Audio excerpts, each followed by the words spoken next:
To order. Without objection, the chair is authorized to declare a recess of the committee at any point.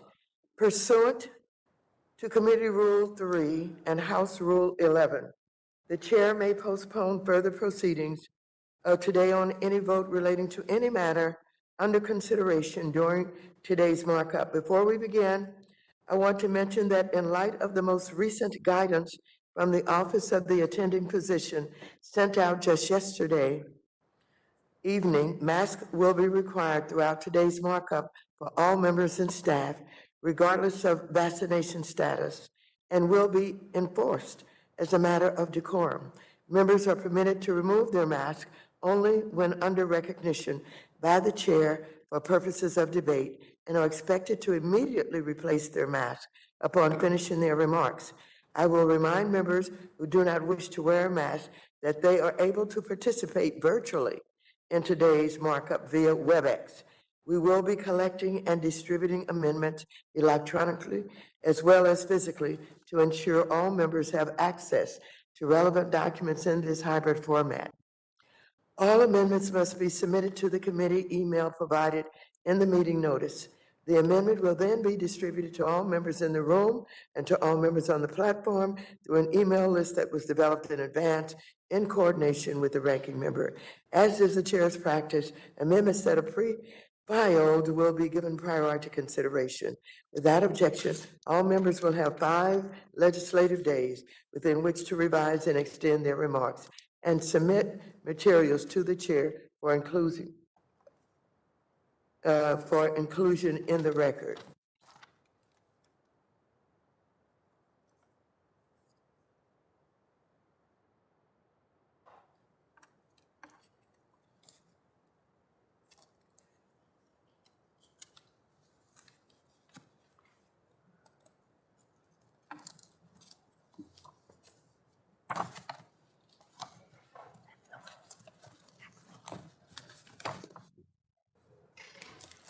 The next one. Pursuant to notice,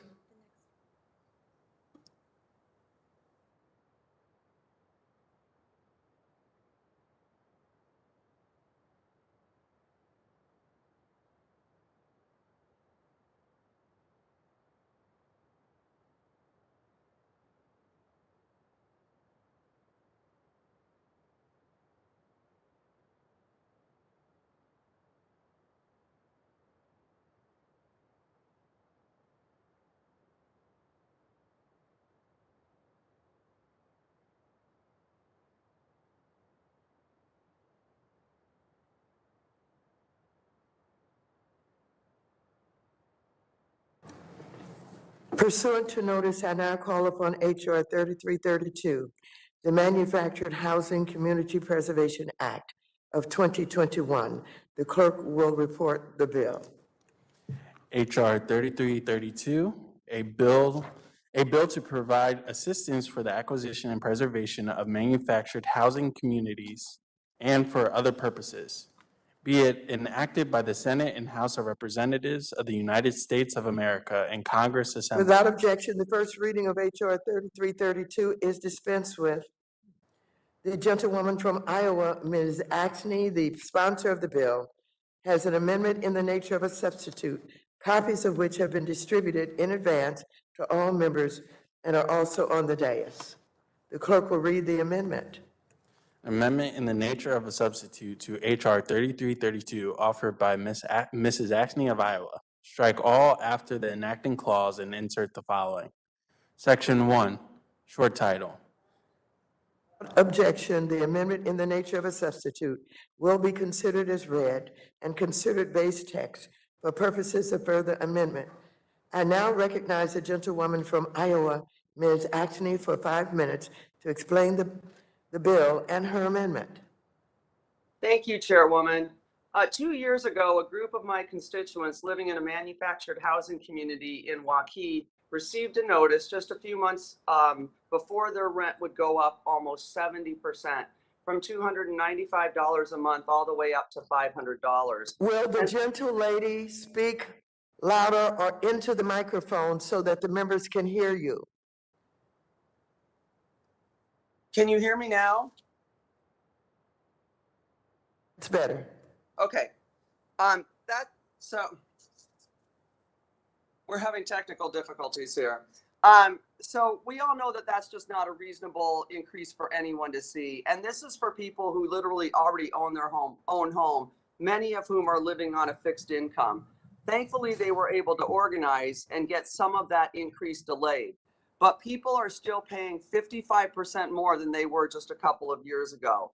So I visited those constituents at Midwest Country Estates in June, and I listened literally to horror stories of what they've had to deal with. I heard from one constituent whose rent went up 70% of his income. It's up to 70% of his income, more than twice the standard for the typical cost burden. And another was forced out without cause and had to sell a home that they had bought just 3 years earlier for less than 40% for what they paid for it.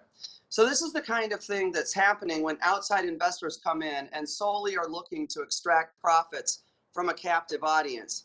Because the secret of mobile home parks is the homes aren't really mobile. It can cost $10,000 or $15,000 to relocate a home. And these kind of issues are happening all across the country, in California, in Montana, in Michigan, in North Carolina, and of course in Iowa. Now, to be clear, this is not all of our park owners. There are plenty of people who own these communities that are really looking out for people who live there and making sure that they're thinking carefully about the impact of raising rents on those people. And there are resident-owned groups who manage to work together to purchase their community so they can make decisions about what's best for them together. And that's who I'm looking to work with my bill today, the Manufactured Housing Community Preservation Act. This would provide grants of up to $2 million to help resident-owned groups and other good actors here buy, preserve, and maintain manufactured housing communities as affordable housing for the long term. Too often, residents would like to buy the park and actually own the land they live on, but can't come up with the money to do so. Lower income residents are going to struggle to come up with even a down payment, and this grant could finally give them control of the costs where they live. I've also seen people who live in Iowa who've owned one of these parks for decades, and they looked out for their tenants. They sell them because they couldn't afford a new water or a new sewer system. Again, this grant could help keep that community as affordable housing for the Iowans who live there or similar folks across the country. And the groups who get these grants would have to commit to maintaining these communities as manufactured housing, would have to manage those for the benefit of the residents, and would be subject to restrictions on how much they can increase rent for at least the next 30 years. That's going to give residents the security they need so that they know they won't have to face the terrible choice that my constituents did of paying 50% more in rent or coming up with the $10,000 that they don't have to move their home. Folks, manufactured housing can really be a key piece of solving the affordable crisis for housing that we're in. But we must make sure that we look out for the residents in manufactured housing communities and make sure they're protected. That's what my bill is looking to do, and that's why it's supported by both industry and advocates. I urge a yes vote, and I yield back the balance of my time. Thank you. Is there further discussion of or amendment to the amendment in the nature of a substitute? Yeah, we'll move to strike the last word. The gentleman from Ohio, Mr. Gonzalez, is recognized for 5 minutes to strike the last word. Thank you, Madam Chair. And I know that my colleague from Iowa has a sincere desire to improve the lives of her constituents in this space. She's spoken passionately about it many times in this committee. Unfortunately, I have to object to the bill itself. HR 3332 it's more of the same. It's the epitome of failed left-wing housing policies that will have drastic consequences for the health and safety of residents in these communities. Rather than allow the private market to function, the bill will send taxpayer dollars to organizations that have no proven track record in property management, nor a demonstrated ability to raise future capital to operate the property. Allowing unqualified and underfinanced entities to purchase at-risk manufactured housing communities could delay needed repairs and improvements. This endangers the health and safety of community residents. Instead of allowing private sector participants to buy and make upgrades to the properties, HR 33 32 emboldens dubious, quote, resident organizations, whatever that means, to compete for properties that are most in need of repair. Once locked in, many communities would be unable to afford needed renovations. This, quote, free money from the federal government creates bidding wars for the lowest priced properties available.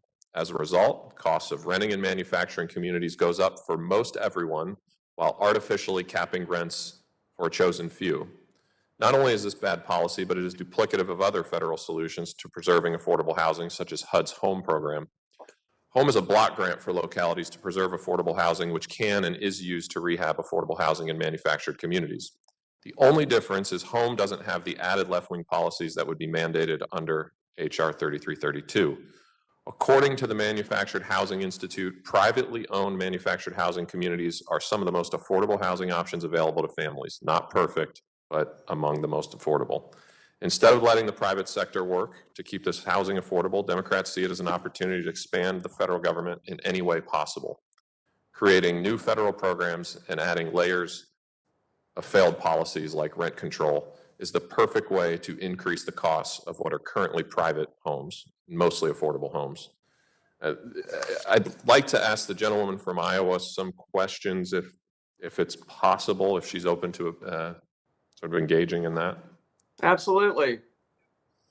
Sure. So the first one is on this quality of life sort of notion. It says that you have to maintain the quality of life for residents for 30 years.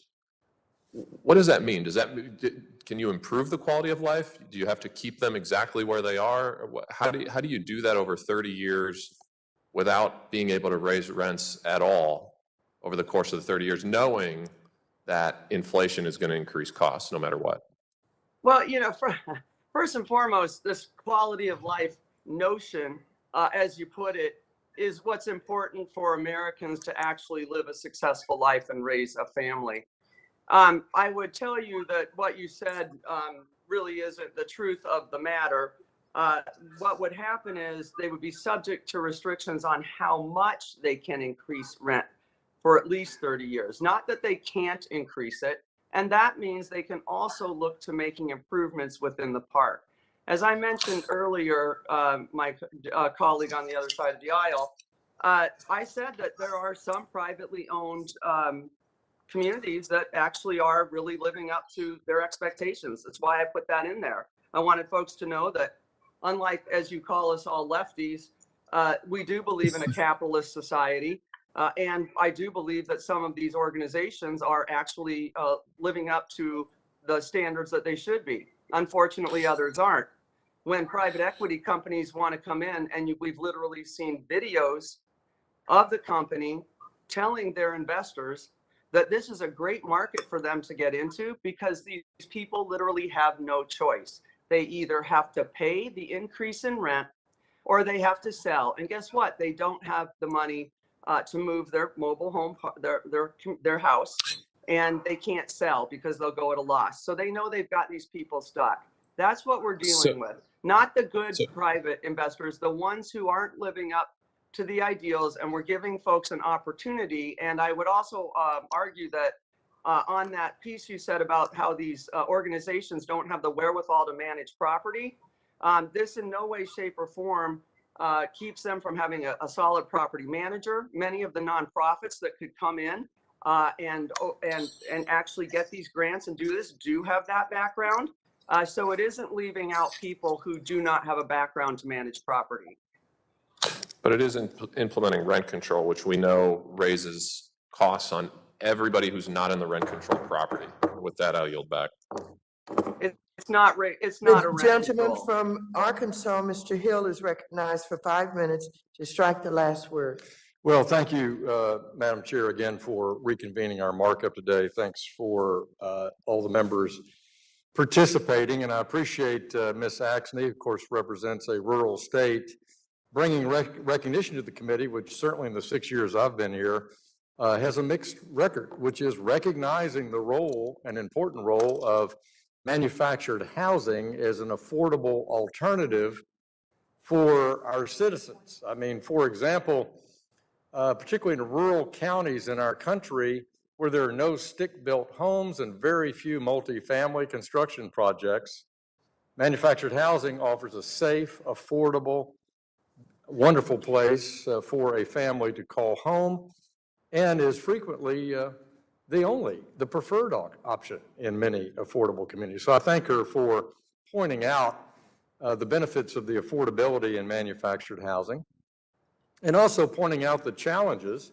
in some jurisdictions about local zoning rules, local housing enforcement rules, challenges of financing, and other issues as it relates to those who have a manufactured home that is on rented land in a manufacturing home housing site that leases those lots.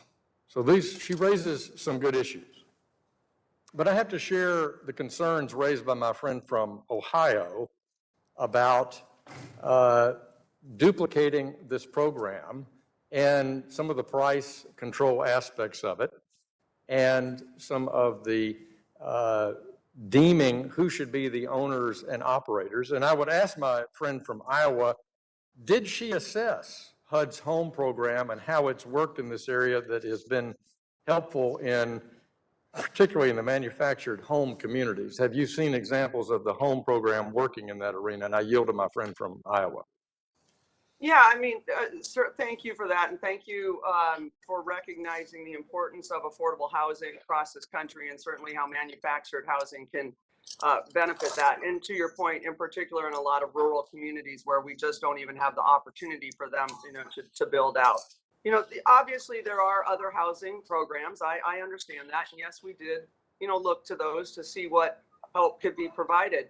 What we've seen here, though, is a new approach to predatory investing. And that's where, we've really got to take hold of this. I think y'all know that I'm a small business owner.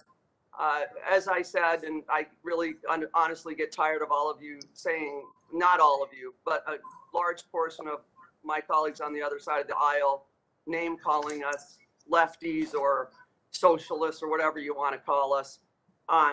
It really doesn't work to give us a good working relationship. So I want to go back to the point that this really is not about trying to duplicate a housing program. Let me It's reclaim really my about time. trying to step in and make sure that predatory lending doesn't force people out of their homes. Thank you, Predatory Congresswoman. Let me reclaim my time. I'm sure someone will yield you additional time on your bill. And I appreciate you calling for civility and lack of name calling, since we have the speaker calling the minority leader names this week, and we have many Republican members discredited and called names by Democrats. So I'm glad you're stepping up to call for civility. I think that's constructive.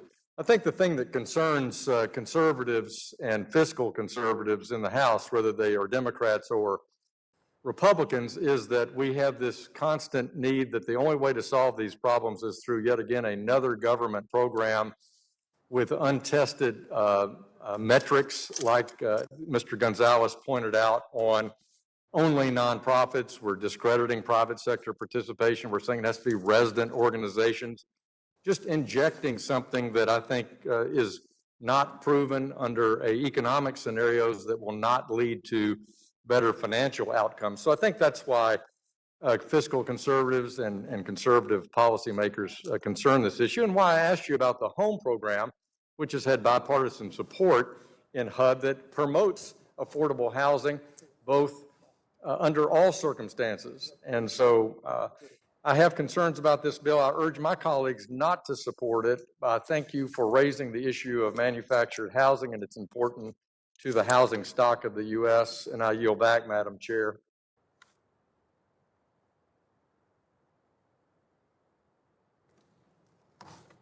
The gentleman from Massachusetts, Mr. Auchincloss, is recognized for 5 minutes to strike the last word. Thank you, Madam Chair. And I'll be brief, and then I'll be happy to yield my time to the gentlelady from Iowa in case she had further remarks. But I just want to emphasize my support for this bill and give it a slightly broader context. while I understand that, this bill is really focused on communities of manufactured housing and that has special relevance to rural areas, I represent a district that in many parts is quite developed. And I see tremendous potential for manufactured housing to help us ease our housing price inflation that we've seen over the last couple of decades. There's been tremendous innovation in the last few years in vertically integrated manufactured housing that can cut costs versus stick-built housing by 70, 80% on cost per key. And that when paired with nonprofit developers and wraparound services can offer incredibly affordable housing options in multi-use formats, even in very, very heavily developed areas where there are a lot of housing options. So I support this because I view this bill as really an important regulatory framework for the health of the manufactured housing ecosystem, and one that's going to carry over really throughout the country, not just in rural areas. So I urge my colleagues to support, and I am happy to yield the remainder of my time to you, Ms. Axne, if you had further comments that you wanted to make. Thank you, Representative. The final thing I would just like to say is I appreciate the comments from my colleagues on the other side of the aisle who are looking, I hopefully are looking to make sure that we're really preserving opportunity for these folks that need it.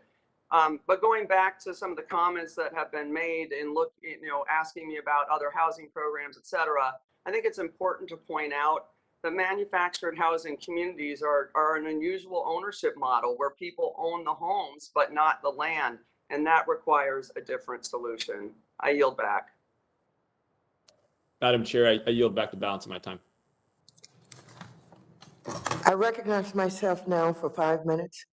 I support this important legislation offered by our Housing, Community Development and Insurance Subcommittee Vice Chairwoman Representative Axne to protect tenants in manufactured communities from displacement, rent increases, and predatory actions by private equity firms and other financial institutions. Manufactured housing communities provide affordable homes and a sense of community to millions of people, including low-income families, seniors on fixed income, immigrants, people with disabilities, and those displaced from high-cost cities.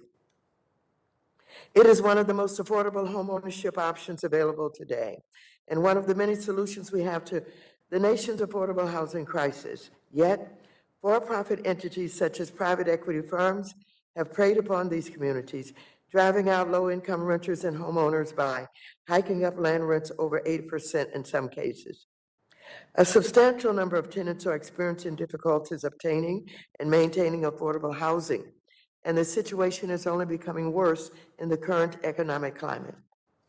Without warning, rent, water, sewage, and other housing costs for low-income renters in manufactured housing communities have increased drastically when these for-profit entities buy out mobile home parks.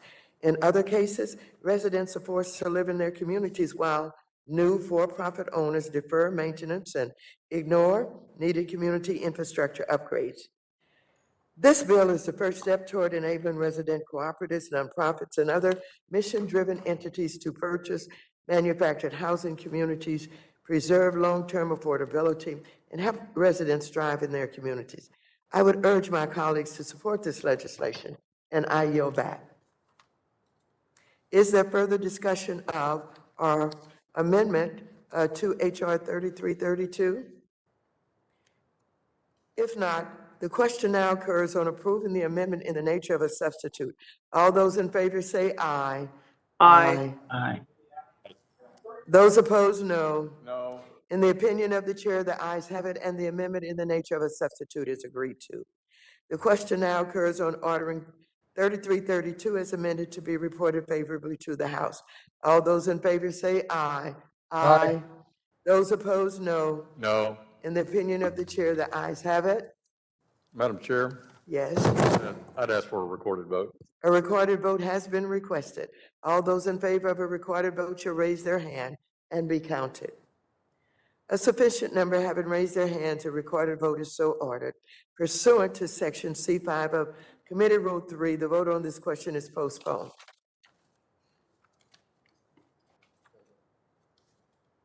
What's that?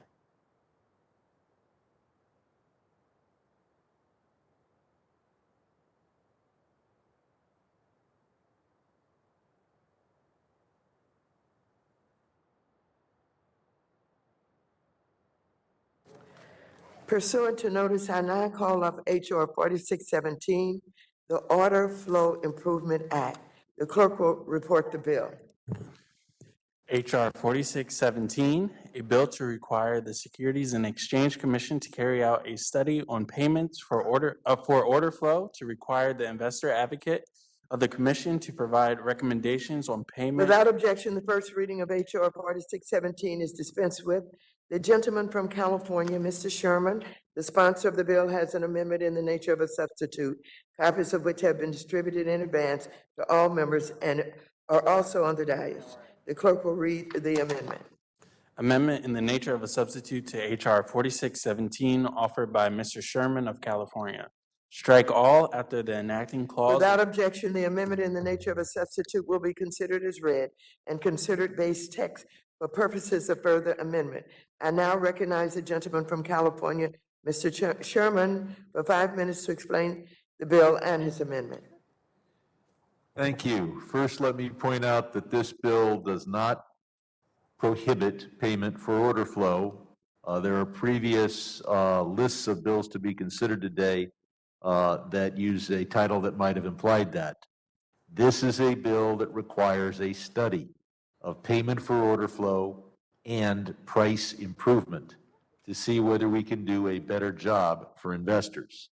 It then instructs the SEC to look at their regulations after they complete the study. I would like to thank the chairwoman and my colleagues for working with me to bring this important legislation up. As chair of the Subcommittee on Investor Protection, I would particularly like to thank the chairwoman for holding a series of hearings on all of the issues brought up by GameStop. I believe that the time and attention the full committee focused on these topics will help us create policy responses that will make our markets better. Investor protection starts by looking at the buying and selling of securities and the costs that investors pay to buy and sell. Investors naturally focus on the brokerage commission, which is now very low in many cases and in some cases zero. But don't be fooled.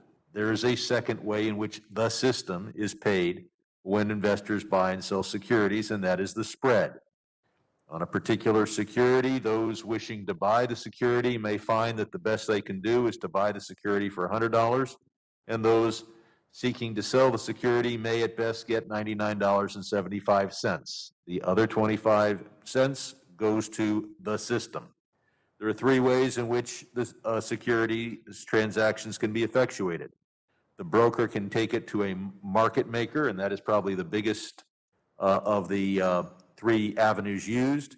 The transaction can be conducted on an exchange, or if the broker can do it all in-house, internally.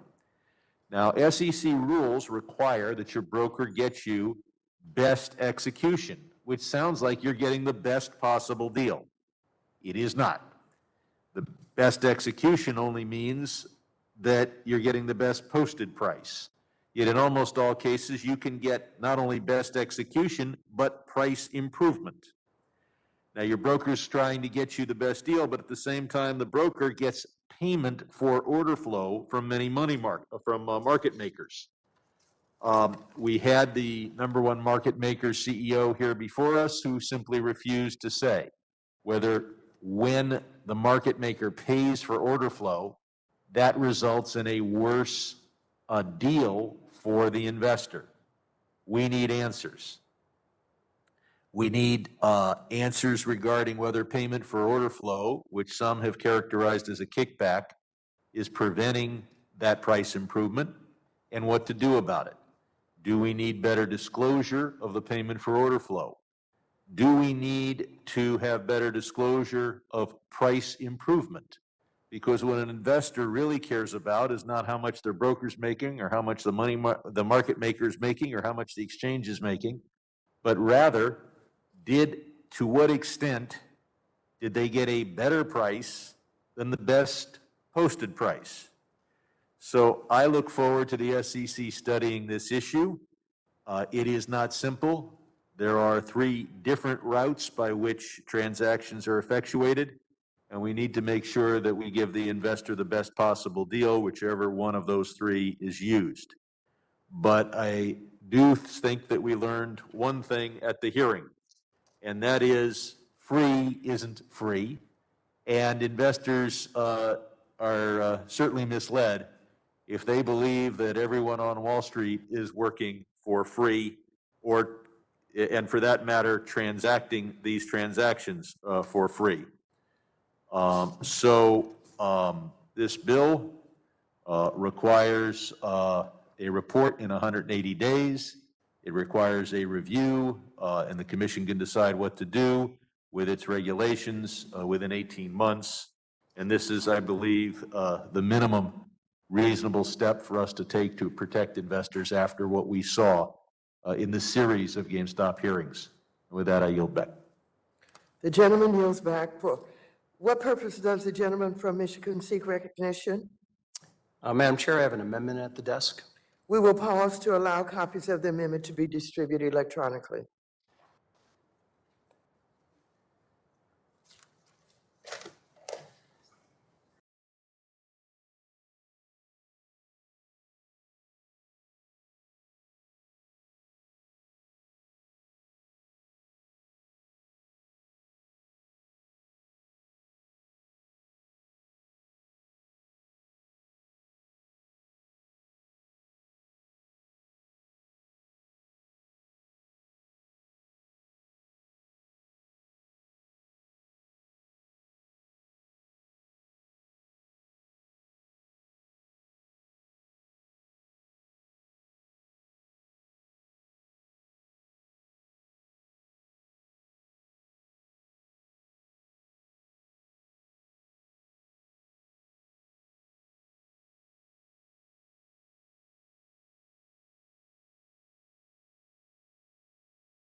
All members received the amendment?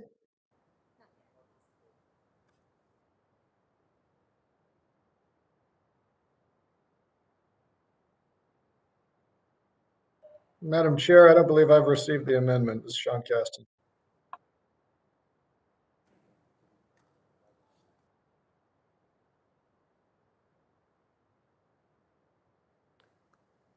Did he say they'd received it? This is Beatty. I've not received it yet. I'm checking now.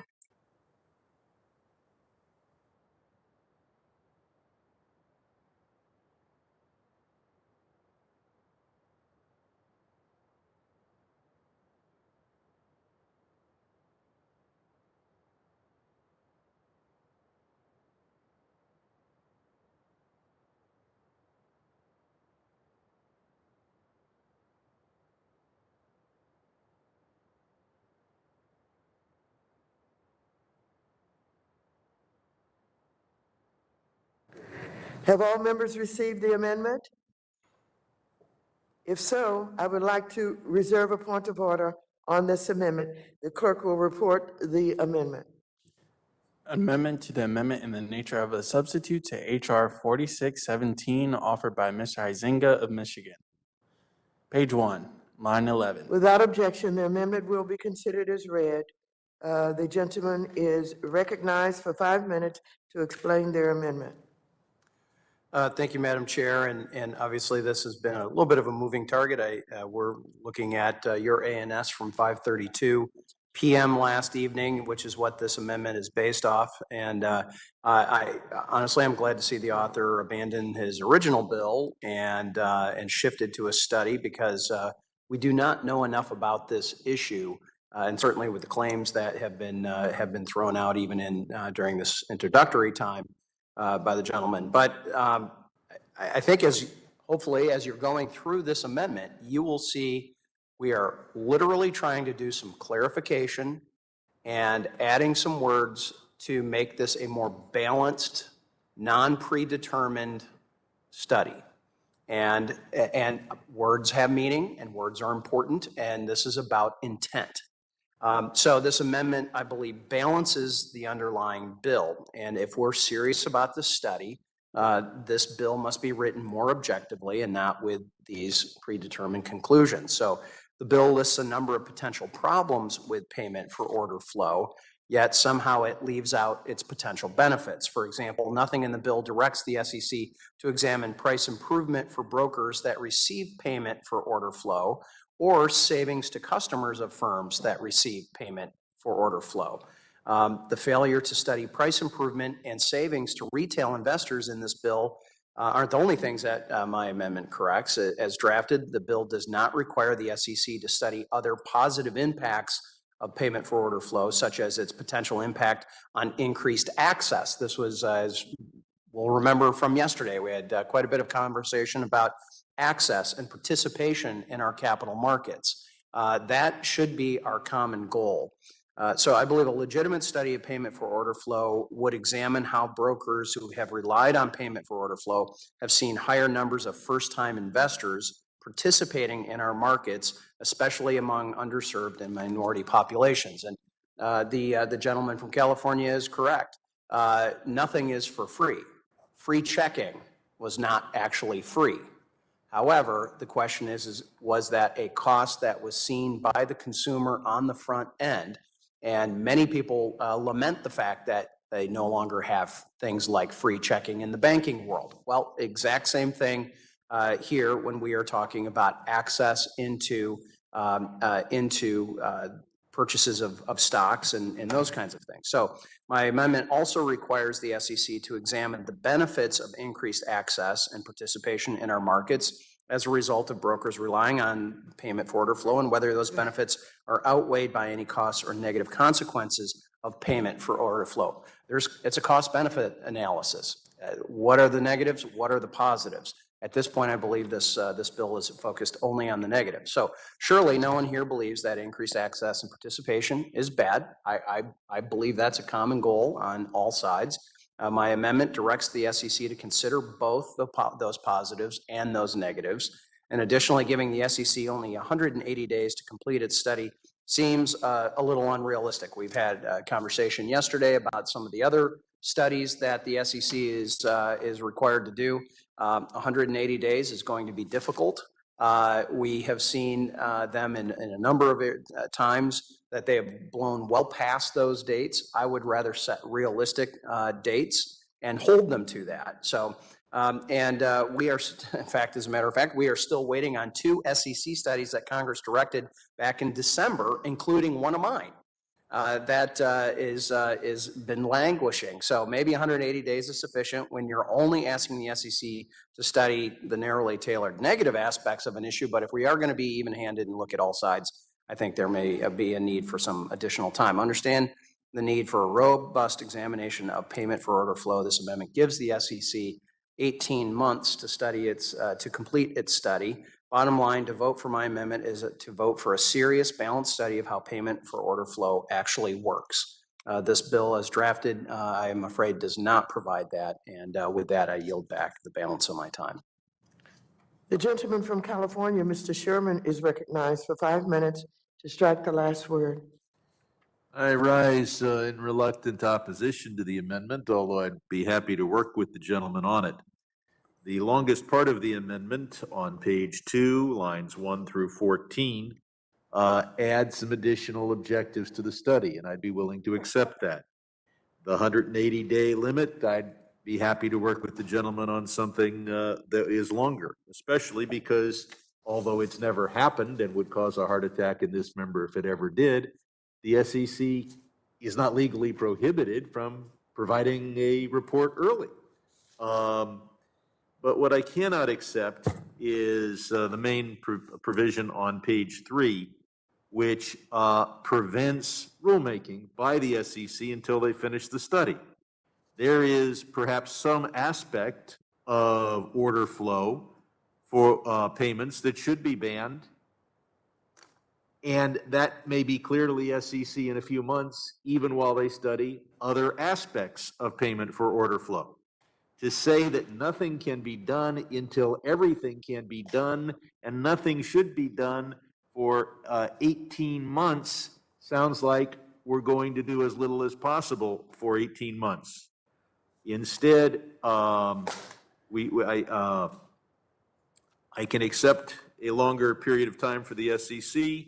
I can accept items 15, 16, and 17 as they appear on page 2. But this amendment in this form prevents the SEC from dealing with some aspect of the problem until they issue a complete report on all aspects of the problem. Our goal here is not to interfere with the SEC protecting investors. In addition, there is a provision here that prevents the investor advocate at the SEC from contributing to this study, and I can't imagine why we wouldn't want the investor advocate involved. So with that, I will ask the gentleman whether he wants to limit his amendment to the portions that appear on page 2, beginning with line 1, and perhaps accept a 9-month rather than a 6-month period of time for the study. Well, gentlemen, will yield? I will yield to the gentleman for response. I appreciate that. I'm glad to see that the intent that we have here is to clarify and make this a little more even-handed. What I honestly don't understand is why we would allow the SEC to limit an action that is currently allowed and legal, and while may have some debate about its effectiveness, has been the standard and is currently the standard, why we would allow them to change that before they completed the study that we're asking. I'll reclaim my time. They could do it now. If you defeat the bill, the SEC, should it decide to act quickly, could ban payment for order flow without this bill.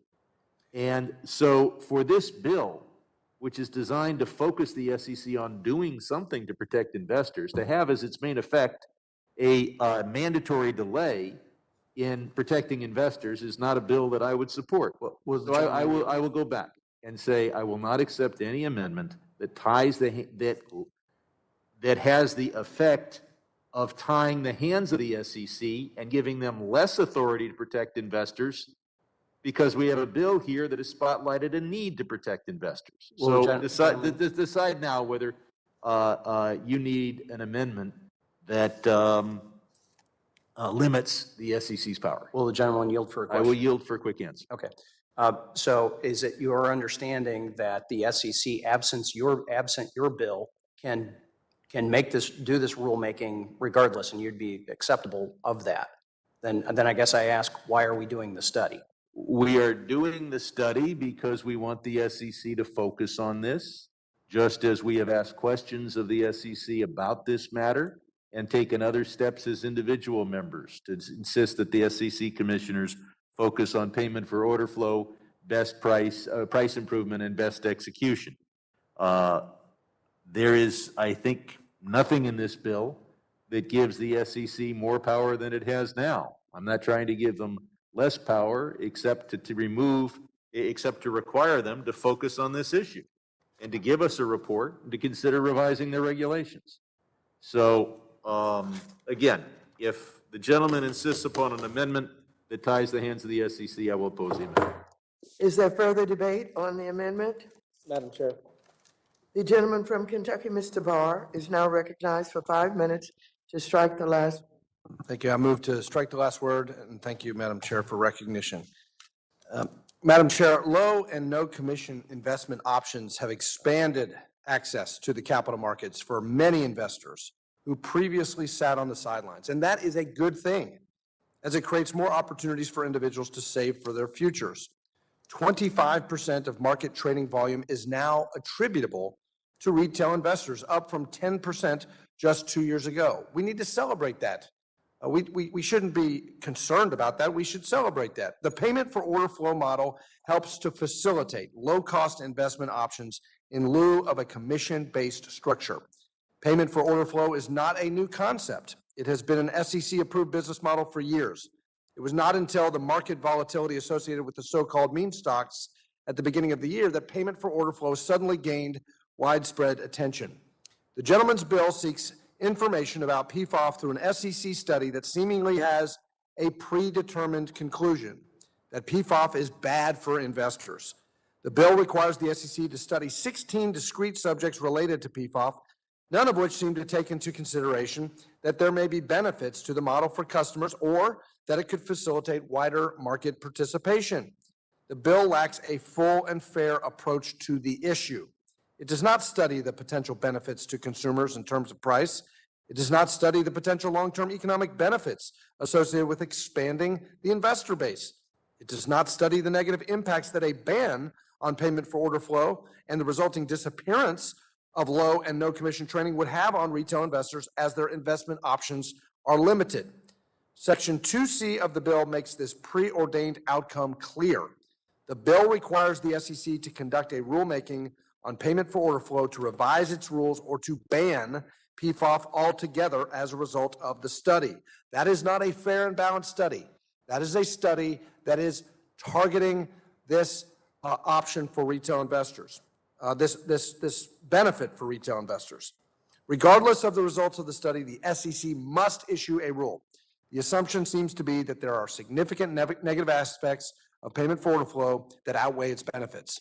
Section 2D makes the intent even more transparent. It states that regardless of the outcome of the study or even its completion, the SEC may promulgate rules to adjust or fully ban the payment for order flow model.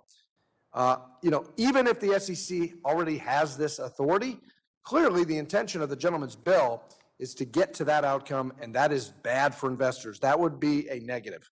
I'm not suggesting the model is perfect. There may be more targeted adjustments that could strengthen investor protections and improve market access.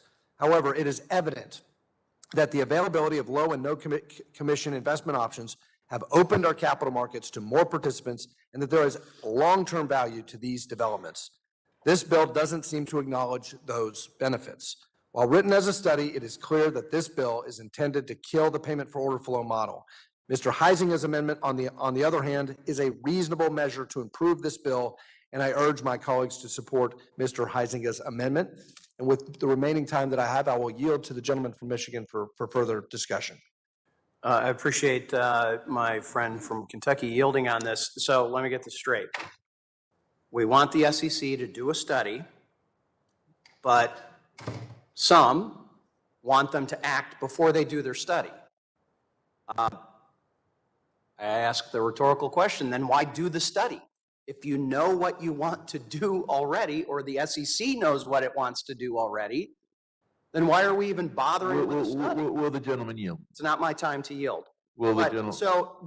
so as we are looking at this, it seems we're putting the cart before the proverbial horse here by asking the SEC or expecting the SEC to do a rulemaking on this issue without doing the study that we are asking them to do to help clarify whether they need to do a rulemaking or not. The silence is deafening on that because it's a logical circle that makes no sense. So I guess with that, I'll yield back to the gentleman from Kentucky, and he can do what he would like with his time. Well, thank you. I appreciate the gentleman yielding back. And let me just to summarize, payment for order flow has been a positive development for retail investors. We shouldn't be moving a bill that would in any way jeopardize the democratization of access to the capital markets. This bill would do that. That's why I support Mr. Heisinger's amendment, and I urge all my colleagues to support Mr. Heisinger's amendment and oppose the underlying bill. Without a yield back. Madam Chair. Thank you. The gentlewoman from Texas, Ms. Garcia, is recognized for 5 minutes to strike the last word. Thank you, Madam Chair. I move to strike the last word, and I want to rise in support of the underlying amendment in the nature of the substitute and oppose this particular amendment. Let me just say that it's just interesting to me that yesterday on another topic of a study that I believe it was the Vice Chair's Auchincloss's bill, people on the other side of the aisle argued that, well, here goes another study. What we need is action. Well, this bill is about a study, but taking action if they see the necessary action that's needed before the end of the study. And that is really not uncommon. Madam Chair, I was city controller in Houston, the city of Houston, and often we did performance audits, we did reviews, we did all kinds of studies of departments and how they were functioning. And if we saw a need for action before the end of the study, we got them to move on it quickly because it was needed. So I just think that the arguments or just for the sake of argument, and I agree with the author of this bill that we need to move forward. And with that, I give him the remainder of my time should he need it. Oh, of course I do. I thank the gentlelady for yielding. First, I don't think it's up to Congress to applaud people who take their money out of the bank and do day trading or multiple trading on Robinhood.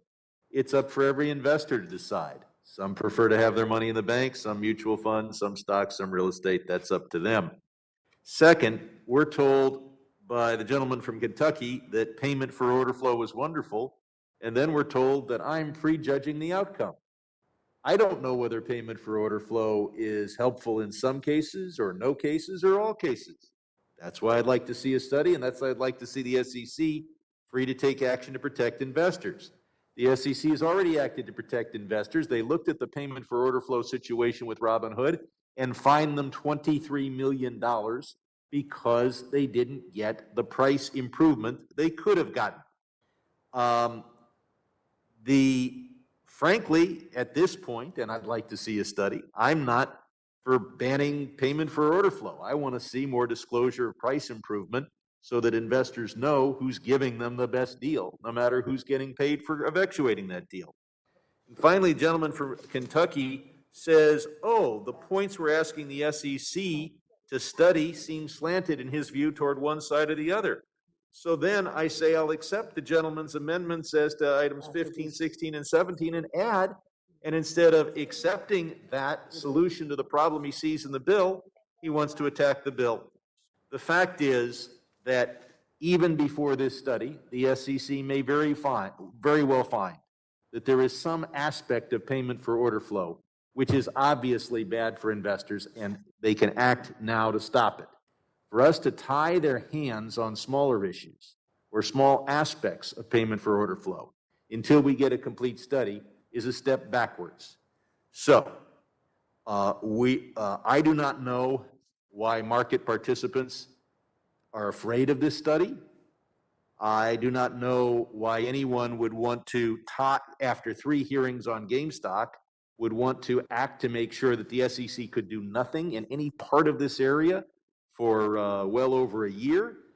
But I do, and I don't know why the gentleman from Kentucky would say that would decry that the points the SEC is supposed to study are incomplete, and then refuse my offer to add his colleagues' additional points to the bill.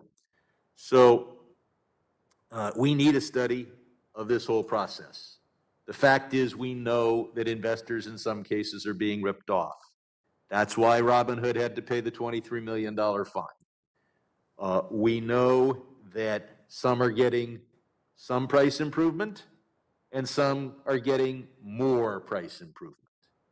And to say that it's great democracy because we fool investors into thinking that they're getting it for free and they're getting the best deal when they're not, and we won't study whether or not they're getting the best deal or not, and we're going to leave a system that allows for kickbacks without even studying it, doesn't seem to be democratizing the market, but rather an attempt to have the market participants make as much money as possible. The gentleman from Illinois, Mr. Foster, is recognized for 5 minutes to strike the last word. Thank you, Madam Chair. I'd like to speak briefly in favor of point 16 of the underlying ANS from Mr. Sherman, study point 16, which occurs on page 3 of the original ANS. And then this point would be deleted and replaced by the amendment under consideration. One of the things that I would hope would come out of 16, of item 16, would be having the SEC look at the feasibility of that when a trader makes a trade, requests, say, a market order, and then gets back a confirmation that your order got executed and here is the price you got, that maybe 10 seconds later for a liquid trade in a liquid asset, that he would get, okay, here's the price you got, and then here is the reasonable estimate based on all the trades that happened in some time window around the trade that he executed. Here's a reasonable guess for the price you should have gotten and whether you did better or worse. And I think this is the sort of transparency which would allow us not to argue about the nuts and bolts of payment for order flow and whether the whole system netted out in favor or against the individual day trader, but would allow them directly to look at how their app versus a competing app did every time they make a trade. And I suspect they will find out what more experienced traders find out, that some execution of certain classes of assets are best executed with the help of one set of software and some or entities, brokers, and that for other classes you're better off going somewhere else. And this would, I think, provide the kind of free market that would really do the best job of squeezing the margins out of this and make sure that day traders are getting their money's worth. So that's what I hope comes out of the study, and I hope that we don't end up with a situation where point 16 gets deleted and that the SEC does a good and thorough job of consulting with industry participants and other interested groups in how that could be implemented. So I will then yield the rest of my time to Mr. Sherman if he has additional things he wants to talk about. Thank you. Just to correct the record, the ANS that we're considering was distributed on Tuesday, so people have had 2 days to look at it. I thank the gentleman from Illinois for his comments. I do think that item 16 on page 3 of the ANS is, as the gentleman from Illinois points out, very important. Because ultimately what we want is the most price improvement for investors, particularly small and retail investors. And right now, they don't know whether they're getting it. Right now, the SEC does not have rules adequate to give them a clear disclosure as to whether one broker who advertises that they don't get payment for order flow ultimately gets you a better deal than another broker that discloses that they are getting paid for overflow only obscurely and without defining the amount of such payment. So I think all aspects of this study are important. If the author of the amendment would limit his amendment to adding 3 more points, we would accept it. But if the goal here is to tie the SEC's hands and to slip in or put in a provision that ties the SEC's hands and justify that because of an argument that somehow some other items ought to be added to the list of SEC study topics, that is an amendment I would have to reject. I can't imagine why we would hear the story of GameStop. We would hear about payment for order flow. And most importantly, we would hear that so many investors are being told they're getting best execution when other investors are getting best execution plus price improvement. Why we would accept such a system, I don't know. I think it's time for the SEC to move forward in this area, at least with a study. And I commend the gentleman from Illinois for pointing out that how important an aspect of that study it is to focus on disclosing price improvement. I yield back. Madam Chairwoman. The gentlewoman from Missouri, Ms. Wagner, is recognized for 5 minutes to strike the last word. I do indeed strike the last word, and I would yield my time to the gentleman from Michigan, Mr. Huizenga, the ranking member of the Capital Markets Subcommittee. I appreciate my friend from Missouri for that, and I don't want to get into a spitting match over what version is on the website and what we have in front of us on paper. We'll let staff get that out, but what we have based this amendment on is the latest that has been put forward. So. Setting that aside, the gentlelady from Texas was talking about our side being concerned about another study being done yesterday, and somehow yet we're willing to accept a study today. Well, first I'll point out that's an apples to pineapples comparison. Yes, both have the word apple in it, but they're nothing alike. The study on why banks aren't being chartered and the effects that it has on minority communities and rural communities is not anything like this because that was not plowing new ground yesterday. This is today. There was multiple studies that had been done and were highlighted by my colleague from Kentucky yesterday.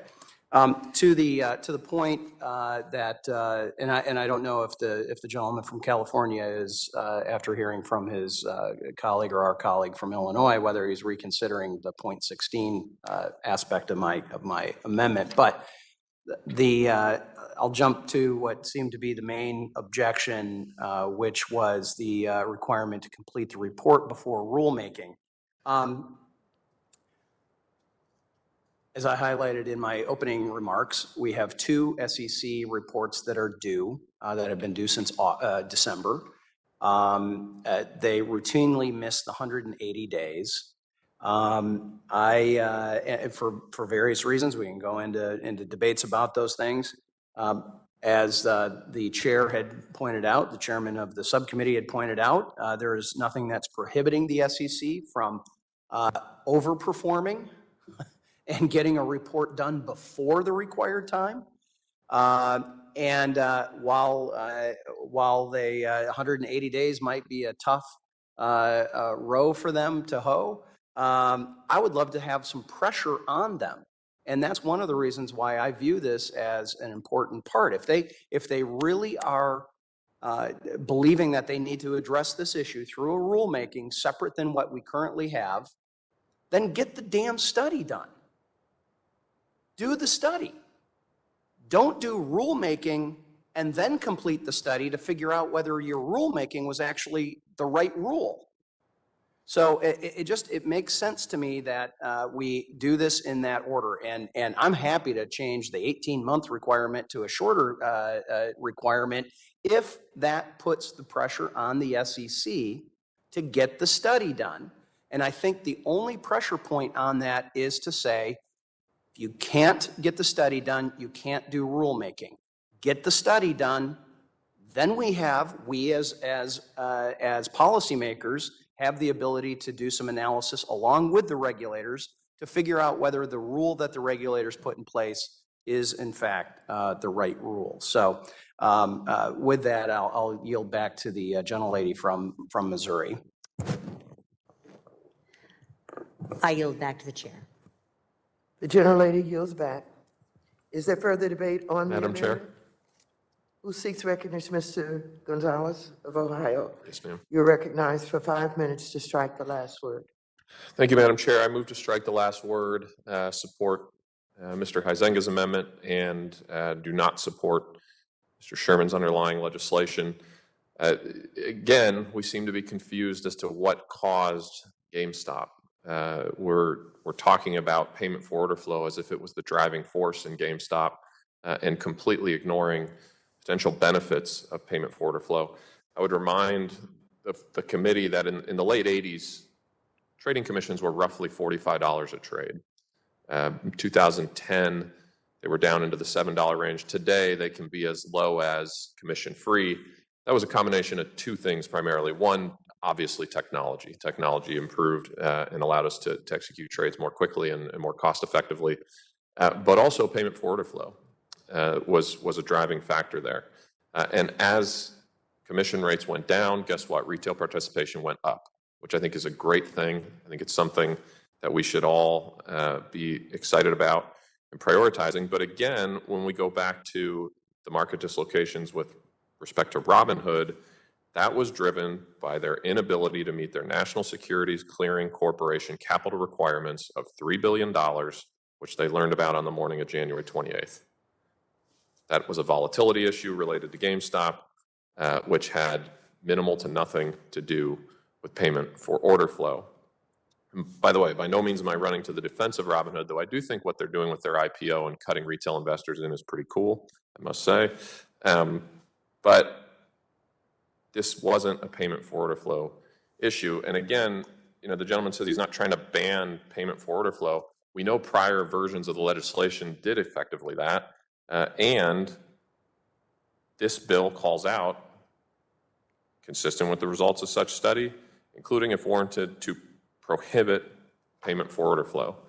So it's certainly something that's on the gentleman's mind. And I can't help but ask why. If we know that payment for order flow has brought more market participants into the market and it wasn't the driving factor in the GameStop situation from earlier, why we continue to beat down this road.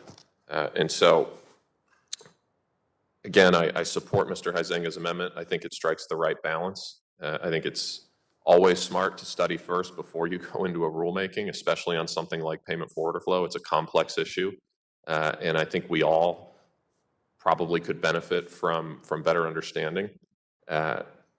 And to rush into rulemaking or to do that prior to the study doesn't make sense to me. And so with that, I yield back, and I thank the gentleman from Michigan for his amendment. Gentleman yields back. Is there further debate on the amendment? If not, I recognize myself for 5 minutes. I oppose this amendment. Chairman Sherman has carefully crafted legislation to direct the SEC to study all of the various types of payment or brokers can receive for routing their orders to market makers and exchanges. These payments clearly create a conflict of interest. which was made abundantly clear when Robinhood was fined more than $60 million for costing its customers millions of dollars when it directed their trades to market makers that did not provide the best execution of their trades. Mr. Sherman's bill would direct the SEC to study this issue and makes clear that the SEC can and should update its rules even before the end of its study, including banning such payments if warranted. Mr. Huizinga's amendment, however, would cut out items for the SEC to study. His amendment would prevent the SEC from studying whether Form CRS should be updated, even though this form provides retail investors transparency and a plain English explanation of the various conflicts and risk of investing with the broker. This amendment also narrows the focus to only retail trade-related payments rather than study the full panoply of payments that are made.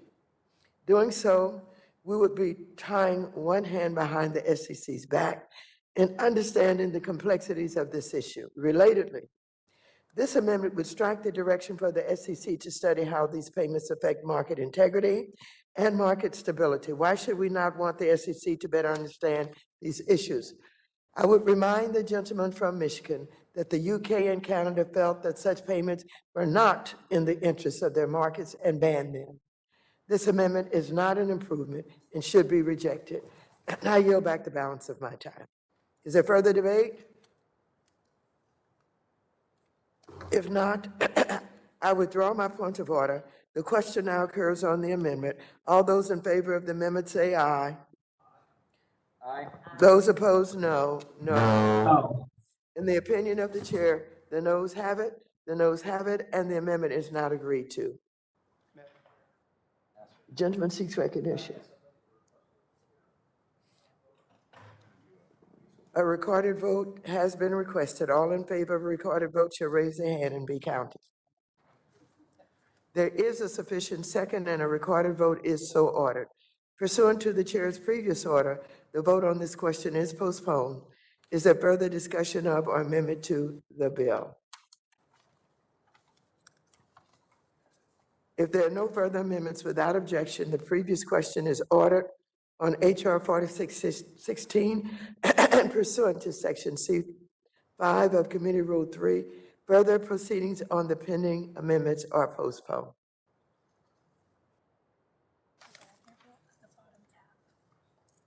Thank you.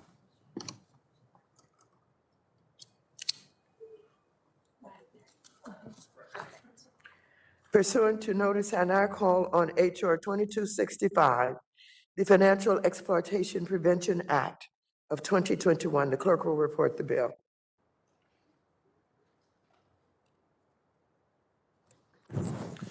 HR 2265, a bill to amend the Investment Company Act of 1940 to postpone the date of payment or satisfaction upon redemption of certain securities in the case of the financial exploitation of... Without objection, the first reading of HR 2265 is dispensed with.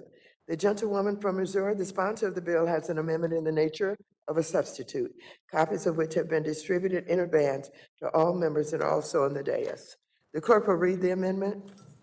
Amendment in the nature of a substitute to HR 2265 offered by Mrs. Wagner of Missouri. Strike all after the enacting clause and insert the following. Without objection, the amendment in the nature of a substitute will be considered as read and considered base text for purposes of further amendment. I now recognize the gentlewoman from Missouri, Ms. Wagner, for 5 minutes to explain the bill and her amendment. I thank you, Madam Chairwoman, and I encourage my colleagues to support this important bill, HR 2265, the Financial Exploitation Prevention Act. With the aging of the U.S. population, financial exploitation of seniors and other vulnerable adults is a serious and growing problem. As more investors age into retirement, their risk of exploitation only increases. Roughly 1 in 5 senior investors are victimized by financial fraud, and those investors lose an estimated $2.9 billion annually in reported cases. However, according to the National Adult Protective Services Association, only 1 in 44 cases of financial abuse is ever reported. Today, 44% of households headed by a baby boomer, owned mutual funds, and over the next 10 years, 10,000 Americans will turn 65 every day. Since some mutual fund shareholders' accounts are held directly with the mutual fund and serviced by the fund's transfer agent, or direct at fund accounts, as they're known, the transfer agent is typically responsible for opening and servicing the accounts, maintaining account records, and serving as the fund's point of contact with those shareholders. Under current law, when a fund's transfer agent suspects financial exploitation in a directed fund account, it cannot lawfully delay the disbursement of redemption proceeds while an investigation occurs.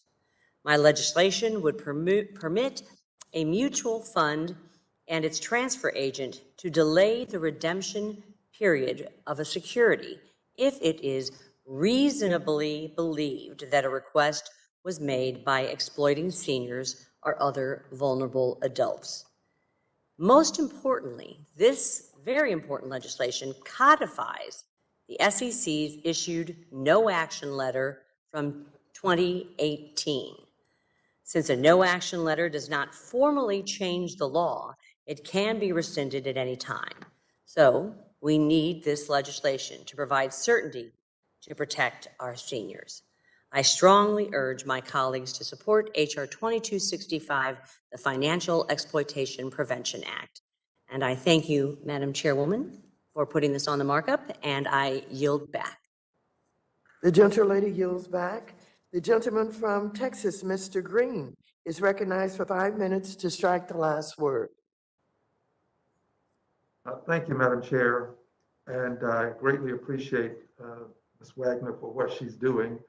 Our seniors should never be exploited under any circumstances, and for this to happen to those who may have invested their life savings in something that is going to be a benefit to them certainly would be a crime. Will the gentleman from Texas speak up so you can be heard?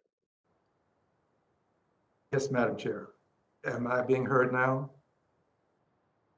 That's better. Thank you, Madam Chair. As I was saying, I thank the gentlewoman for bringing this to our attention. The seniors that we are talking about are persons who may have invested substantially in their future, and they find themselves in the twilight of life, and they're being taken advantage of, they're being abused. So I think this legislation is something that would be of great benefit to us. But I would like to engage in a colloquy with my friend from Missouri, if I may. Ms. Wagner, would you engage in a... From Texas, Mr. Green. Thank you. Worked together on projects prior to this, and I have been pleased with our association. You have always been honorable in terms of how we've worked together. I'm asking you now, because I understand there may be some technical aspects of this that have to be addressed. I'm asking if you would be amenable to taking a look at some of these technical aspects without going into any great detail at this time, so that they might be addressed as it relates to the bill, such that it would be in line with the letter that we have received from the SEC. Yes, sir. I appreciate my friend from Texas' support as a co-sponsor of this important legislation, along with Representative Perlmutter also, who has been very supportive. There are indeed a couple of technical changes that need to be corrected in the ANS in order to bring the bill back in line with the current SEC no action letter. Protecting seniors, as the gentleman has so eloquently stated, and their investments from abuse and exploitation is so very important, and we want to get this bill right before it goes to the floor. I will yield to Mr. Perlmutter for his response. I own the time, so I'll yield to Mr. Perlmutter at this time for his response. I'm not sure you wanted to hear my response. I said, I'd like to work with Ms. Wagner, but I'm not so sure about you. No, I'm kidding. Well, I'm sure that as you get to know me better, Mr. Perlmutter, you'll change your opinion. You've only had 15 years of knowing me. I'm pleased to work with both of you. I'm grateful for your support. It is very important legislation that needs to be codified. The SEC has put this forward in 2018, and we need to make sure that it is put into legislation. I appreciate your accommodation. I look forward to bringing this bill to the floor to protect our seniors, and I thank you. I yield the gentleman from Texas back his time. And I thank you and do look forward to this. Again, I don't think it can be overemphasized how important it is to protect persons in the twilight of life when they have possibly their life savings on the line. So this is important legislation, and I look forward to working with you and Mr. Perlmutter as we go forward. Thank you very much, Madam Chair. I yield back. Thank you. Is there further discussion of or amendment to the amendment in the nature of a substitute? If not, I recognize myself for 5 minutes. I support H.R. 2265, the Financial Exploitation Prevention Act of 2021, sponsored by Ms. Wagner. Adults over the age of 65 can be vulnerable to financial exploitation and become victims of financial crimes more than any other demographic. Brokers and investment managers are in a unique position to protect elders from financial crimes. In 2018, the SEC released a no-action letter stating that the Commission would not take an action against agents of an investment company, such as a mutual fund, if the agent paused a payment or redemption paid based on the suspicion of financial exploitation. I'd like to thank Ms. Wagner for working with my staff to better align her bill with the SEC's no-action letter by adding several conditions that an investment company must meet to take advantage of this safe harbor. The bill is sponsored, or supported rather, by Consumer Federation of America, North American Securities Administrators Association, and public. I urge members to support H.R. 2265.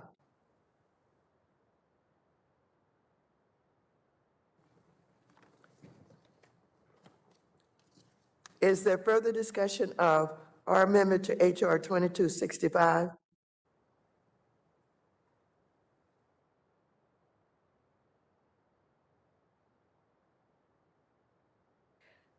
The question now occurs on ordering H.R. 2265 as amended. Is that?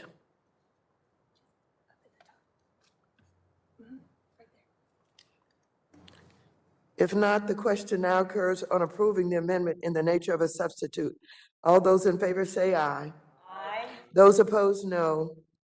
In the opinion of the chair, the ayes have it, and the amendment in the nature of a substitute is agreed to. The question now occurs on ordering H.R. 2265 as amended to be reported favorably to the House. All those in favor say aye. Aye. Those opposed, no.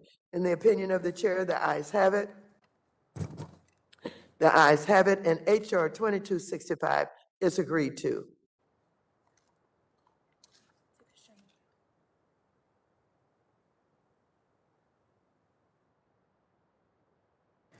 Pursuant to notice, I now call up H.R. 4616, the Adjustable Interest Rate Act of 2021. The clerk will report the bill.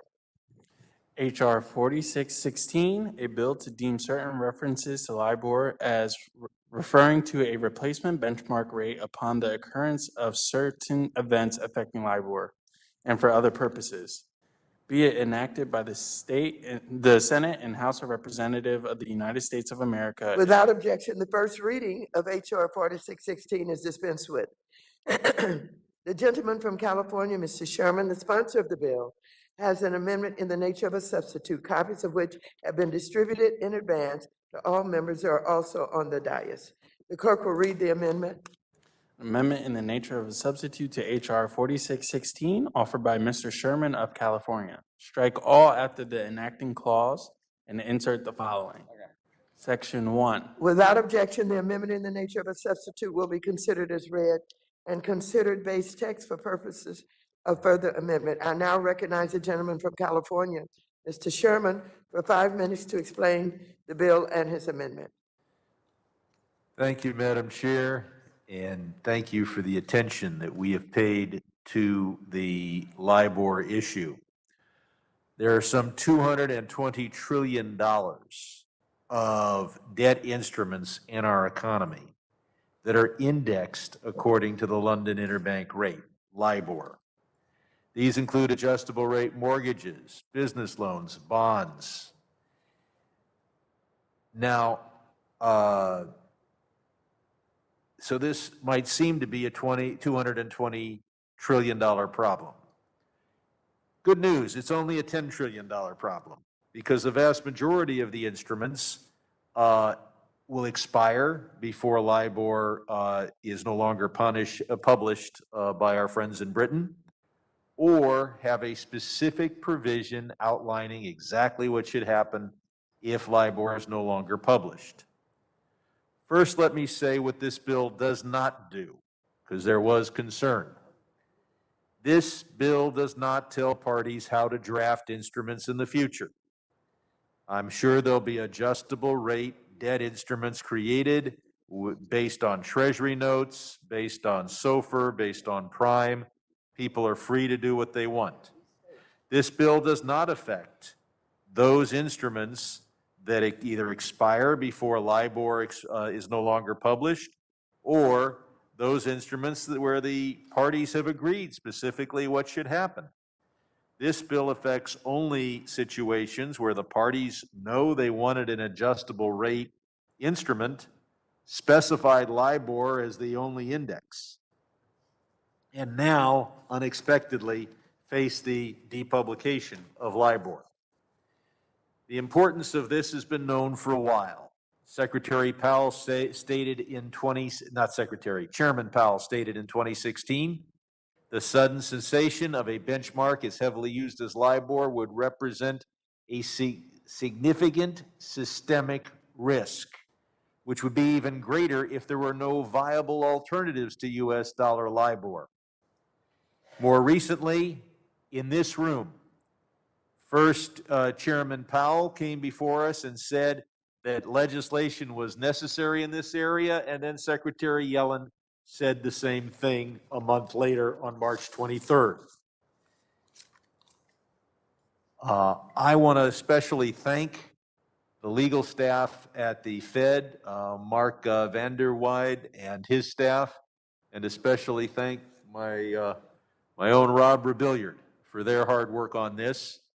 And I tell my colleagues that the majority of sentences in this bill were actually drafted by or in close consultation with the Fed's legal team. I'd like to put in the record letters of support. First, Public Citizen, which eloquently states, "We support the bill." Second, a letter of support from the Fed, and a second letter of support, clear, explicit letters of support from FHFA, and a namby-pamby letter of support from the OCC, the regulators most involved in this issue. And I want to point out the Fed has been and its legal team have been very involved in every sentence and every comma. And finally, we have a letter of support from 17 business organizations representing those who deal with adjustable rate debt instruments: the Structured Finance Association, the Securities Industry and Financial Markets Association, SIFMA, the American Bankers Association, the Investment Company Institute, the Mortgage Bankers Association, a total of 17, all in specific support of this bill. This bill gives the power to the Fed to deal with the problem, and it is important that we pass it now, because the Senate will take its time, then the Fed has to draft regulations, and this all needs to be done this all has to be done before they stop publishing LIBOR, but even before that, because what we don't want to see is trillions of dollars of debt instruments being sold at a discount, because people think when they buy the debt instrument, they're buying a lawsuit over how to adjust the interest rate. We need to assure the markets long in advance that we've got this problem. Let's solve an issue, a problem for our economy on time and pass the bill. I yield back.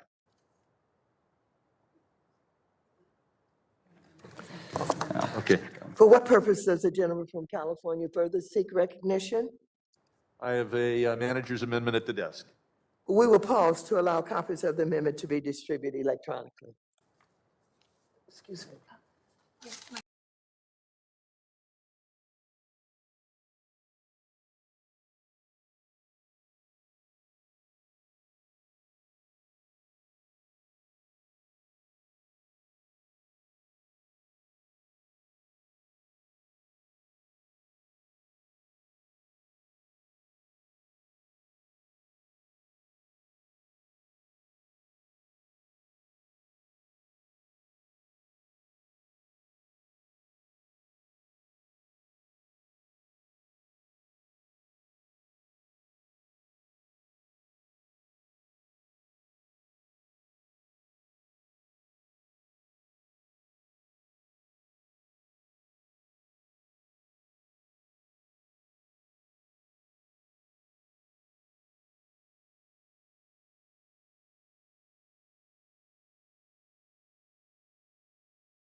Have all members received the amendment?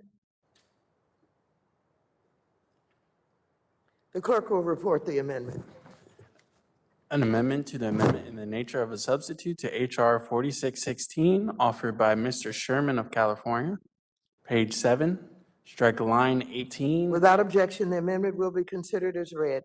The gentleman is recognized for 5 minutes to explain his amendment. This amendment is technical and I hope non-controversial. The first part rewrites Section 4B of the bill. Section 4, and this, every word of this was drafted by the Fed, who are going to have to implement this. And they think this version of 4B is better than the one found in the ANS. I think they're right. The purpose of Section 4B is to deal with those instruments that indicate that you should look at LIBOR and other indexes. The typical document would say the rate to be paid is either LIBOR or Treasury +1, whichever is higher. The effect of Section 4B is to say, well, now that we don't have LIBOR, you just cross it out, and the remaining backup, the in effect backup rate is Treasury +1. So that is the purpose of Section 4B. The draftsmanship, I think, is improved, and the agency that has to write the regulations would be more comfortable with this language.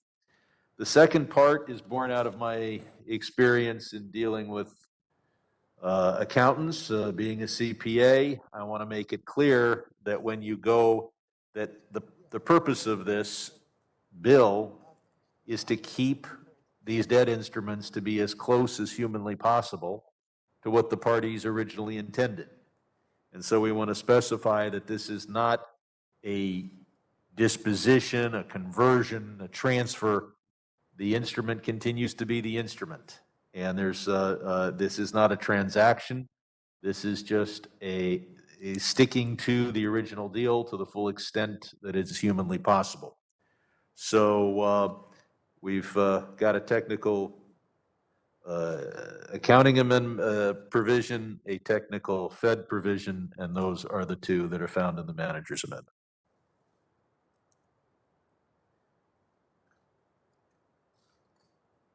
With that, I yield back. The gentleman yields back. Is there further discussion or amendments? The gentleman from North Carolina, Mr. McHenry, is recognized for 5 minutes to strike the last word. So to speak of this bill, we knew this day was coming. We've known that LIBOR will no longer be used after December 31st, 2021. In fact, in May of 2019, and again in November and December of 2019, I raised it with our prudential regulators and the Secretary of Treasury in hearings and in letters. And Madam Chair, I ask unanimous consent to submit a June 18th, 2019 and a December 19th, 2019 letter into the record. So ordered. Here we are, more than 2 years later. We're marking up a bill to address legacy contracts for the transition from LIBOR. We knew this day was coming, that at the end of the year, LIBOR would no longer be a reference rate. It was a known. The Democrats have been in the majority here in the House for 2.5 years. We've had one hearing on this issue. Just one. On what has been described as a, quote, once-in-a-generation event. I know we're busy. Got a big committee. Got a lot going on. But a once-in-a-generation event, maybe, we should hold more than one hearing about it. Maybe we should have some sort of bipartisan process, maybe conversations of substance rather than between the subcommittee chair and the ranking member of that subcommittee. So we're talking about a financial instrument with hundreds of trillions of dollars at stake, including market failure at risk.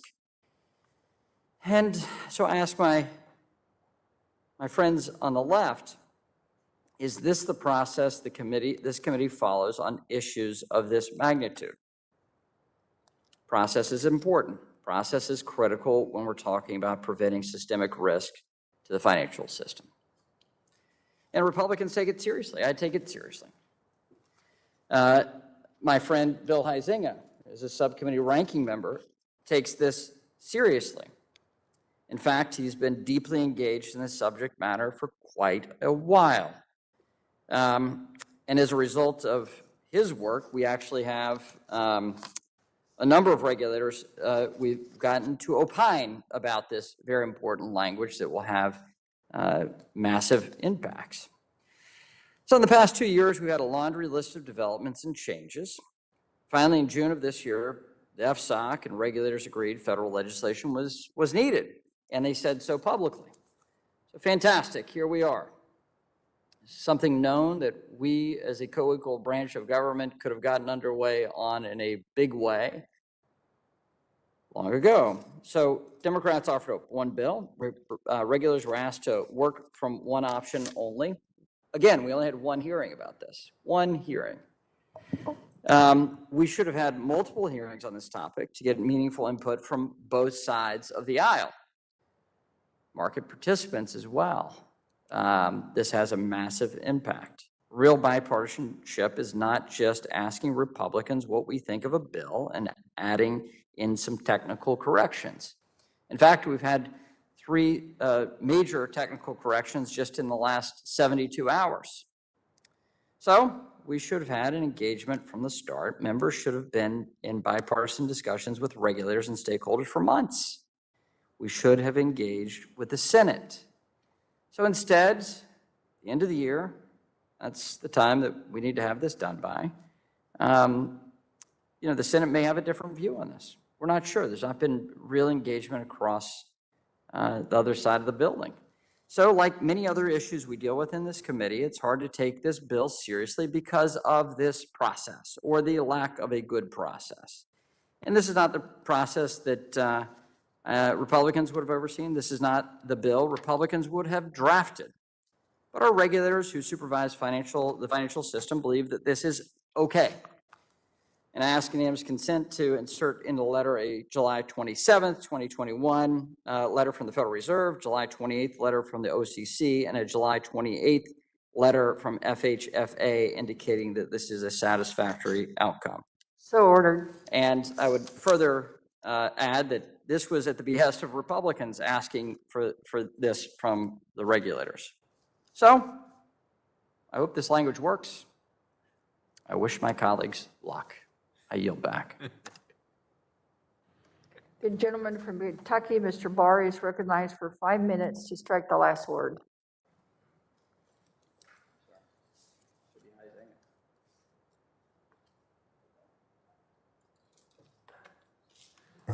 I yield. I don't seek recognition. Well, he just said that he did, and he yields. He so said he does not seek recognition. That's what he said, Madam Chair. I thought all right, let's make sure we. Madam Chair, it was not Mr. Barr who sought recognition. He just says he did not seek recognition. It's in fact Mr. Huizinga sitting next to him who sought recognition. Thank you for the correction. The gentleman from, is that Missouri? Mr. Michigan? MI is Michigan. Mr. Huizinga is recognized for 5 minutes to strike the last word. Thank you, Madam Chair. To echo Ranking Member McHenry, this has been a long road with many twists, and quite honestly, I'm not sure if I should thank or curse the Ranking Member for putting this particular issue on my plate, but I know I do want to say thank you to the minority staff who put a tremendous amount of time and effort into this, and especially my Deputy Chief of Staff and Financial Services designee, Marlis McManus, who was instrumental in, frankly, getting us to where we are today, which is a better product than what the author had originally offered up as a solution. And as we know, since 2014, the Alternative Reference Rates Committee, or ARC, has been worked diligently to help ensure a successful transition from the US dollar and LIBOR. As the ranking member had noted, contrast this with the committee, which held one subcommittee hearing 3 months ago. That is a bit problematic. So here we are. And following that 2017 announcement that LIBOR would cease beyond 2021, parties incorporating LIBOR had fallback provisions into contracts, yet many contracts made before the announcement did not contemplate the cessation of LIBOR.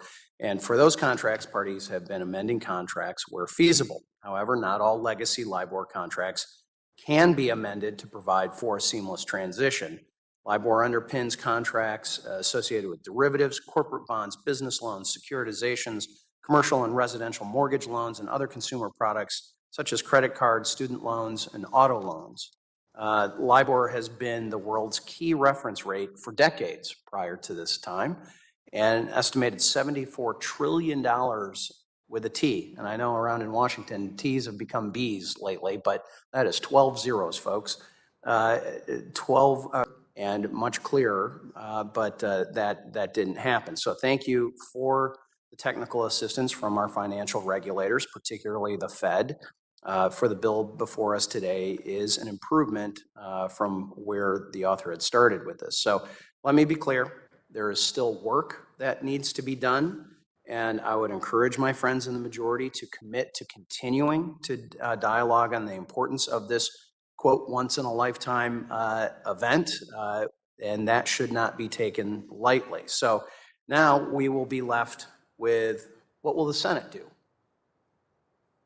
Or if the Senate does anything.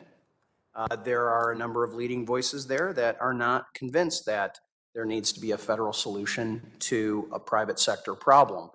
And again, I think had we gone at this slightly different, we may have had not just bipartisan but bicameral discussions and conclusions about the direction of where we should go. So again, today's bill and this amendment to the amendment is a definite improvement.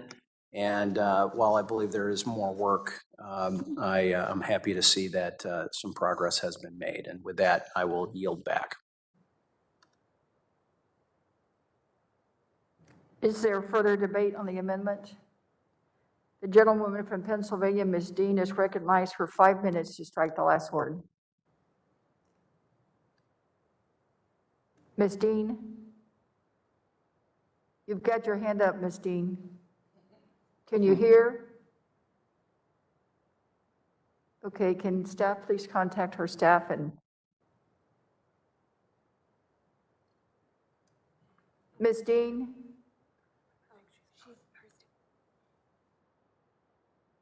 Apparently her hand is up, but she's not trying to be recognized. Just another technical difficulty here. Apparently she's high-fiving to someone somewhere, perhaps her grandchildren. So is there further debate on the amendment? Over here. Over here, Mr. Colbetter of Colorado. Move to strike the last word. So ordered. I'd like to yield to the gentleman from California. Thank you. I thank the gentleman from Colorado for yielding. I thank the gentleman, especially the ranking member, for his remarks. I first put forward legislation on this in 2019, and the ranking member is correct. This is a area that deserves attention and discussion. The committee was scheduled to hold a hearing on this in March of 2020. That was at the height of the first COVID wave, and that hearing was canceled. But in a way, every hearing this committee has held dealing with the economy and interest rates and the markets has to some degree been a LIBOR hearing. I know that Mr. Huizinga has asked questions about LIBOR and brought this up at a host of hearings. I had a chance to get testimony that I quoted in my opening statement from from Chairman Powell in February and from Secretary Yellen in May. And certainly, if you look back at the hearings this committee has had, focusing on the markets, the economy, and systemic risk, all of them have been an opportunity to learn more about how to deal with the LIBOR issue. It's true we had only one hearing dedicated exclusively to LIBOR, but that was a wonderful hearing, presided over by an incredibly good-looking chairman. Insightful questions were asked, even by the ranking member. And I think that hearing has led us to a good product. A product that, as I said, is endorsed by the Fed and the FHFA, by Public Citizen, and by a group of 17 clear-speaking representatives of all of the market participants in the business community. So I look forward to hopefully passing this legislation. I cannot speak for what the Senate might do. Obviously, our next work after passing this bill through the House is to pass it through the Senate. As to the idea that contracts between private parties should not be the subject of governmental lawmaking, I would point to the Uniform Commercial Code, passed by every state, designed to provide interpretations of contracts that might otherwise be difficult to interpret, designed to provide rules of the road. And certainly where you draft documents that sometimes last for 30 years and you do not anticipate something that comes up, like a scandal in London and a decision by our British friends not to publish the LIBOR rate, it is appropriate for government to step in and define the contract. In fact, there is no other way to do it. So it is either done by federal law, state law, or court-by-court decisions, but it is government one way or the other. The most efficient way is the federal government. That way you have one solution to roughly $10 trillion of problems applicable to all the instruments. A less efficient way is to have different states adopt different laws, and then we can litigate over which law applies to which instrument.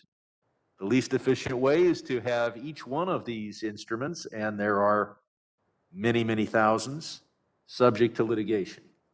I will point out that I probably have more trial lawyer friends than anyone on the other side of the aisle, and some of my trial lawyer friends would prefer that we not efficiently define what these contracts provide, but instead leave it to the class action process at which they have excelled so lucratively. So I know this draft is a big improvement over where I was in 2019. I look forward to working with every member of the House, but especially of this committee, and especially those on the other side of the aisle, to see whether there are additional improvements that can be made before this bill goes to the House floor. And with that, I've exhausted the gentleman's time. My time has expired. I'll yield back to the chair. Gentleman yields back. Is there any further debate on the amendment? Is there any further debate on the amendment? If not, the question now occurs on the amendment. All those in favor? Now the gentleman from Kentucky, Mr. Barr, is recognized for 5 minutes to strike the last word. Thank you. Thank you, Madam Chair. And to clarify, I did not seek recognition earlier. I am seeking recognition now. I move to strike the last word. So ordered. You may proceed. Thank you, Madam Chair, and I yield my time to the gentleman from Michigan. Who's on first? I'm pretty sure what's on second today. And I don't mean to prolong this more than what it is. This process is moving forward. But I do feel I need to correct some revisionist history from the chairman. At the end of our one and only dedicated hearing on the subcommittee hearing, I requested that we have additional hearings and was summarily dismissed by the chairman that we would needed to do so. Therefore, I and many of other members had to use times when Janet Yellen or Jay Powell or other regulators were in front of us for other issues to go back and explore the LIBOR issue. And I will leave it at this. Contrast that with 3 full committee hearings on GameStop. A once-in-a-generation situation gets 1 subcommittee hearing, 3 hearings on GameStop. And I think the ranking member may be wanting to be recognized, so I yield back to the gentleman from Kentucky. Well, I want to, Thank you, and I yield to my friend from North Carolina. Gentleman yields. and Mr. Huizinga, Madam Chair, I think Mr. Huizinga said it very well. He has taken with his staff, his able staff and committee staff, taken this process a very, very long way. And because of his engagement, we have a better result. We don't have certainty, though. And had we driven this process in a significantly different way, I think we would have a significantly different understanding as a committee, far more confidence. I know the author of this has great confidence in it, and I hope his confidence is matched in the courts. I hope his confidence is matched in implementation. I hope his confidence is equaled in the Senate. I don't have his confidence, though, in this legislation because of the absolutely poor process here. I think we should better use our subcommittees and allow our subcommittees to do the work necessary so that our full committee hearings can be more fruitful. But one subcommittee hearing on a bill that is this important, in a market that is this important, is really unbecoming of this institution. I do want to finish by saying thank you to Mr. Huizinga. It was, either a blessing or a curse that I asked him to lead this process for Republicans. But he's handled it quite ably, given the limited circumstances we had in an official sense. But his work has been very deep and quite able, and I commend him for that. And with that, yield back to my colleague and friend, Mr. Barr. I yield back. And yields back. Is there further debate on the amendment? Is there further debate on the amendment? If not, the question now occurs on the amendment. All those in favor of the amendment say aye. Those opposed say no. Aye. No? Aye. In the opinion of the chair, the ayes have it, and the amendment is agreed to. Is there further discussion of or an amendment to the amendment in the nature of a substitute? It is an area of lab responsibility amongst TSA. Okay. Is there further discussion of or amendment to HR 416? If not, I would seek 10 seconds just to commend Robert Billiard and my staff for his work on this, and I yield back.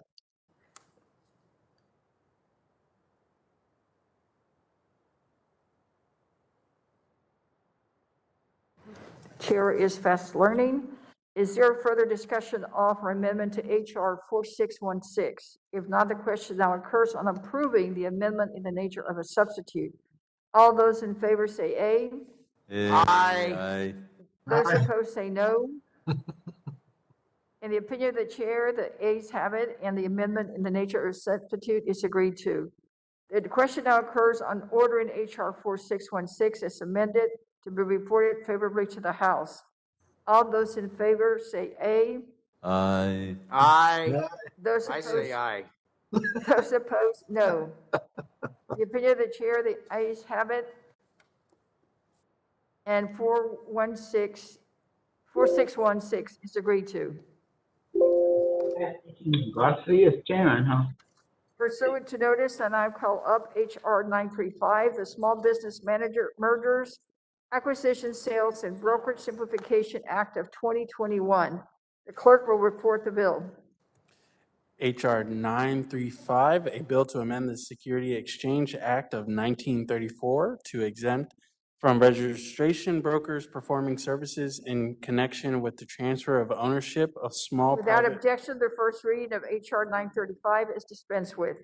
The gentleman from Michigan, Mr. Heisinger, the sponsor of this bill, has an amendment in the nature of the substitute, copies of which have been distributed in advance to all members and are also on the dais. The clerk will read the amendment.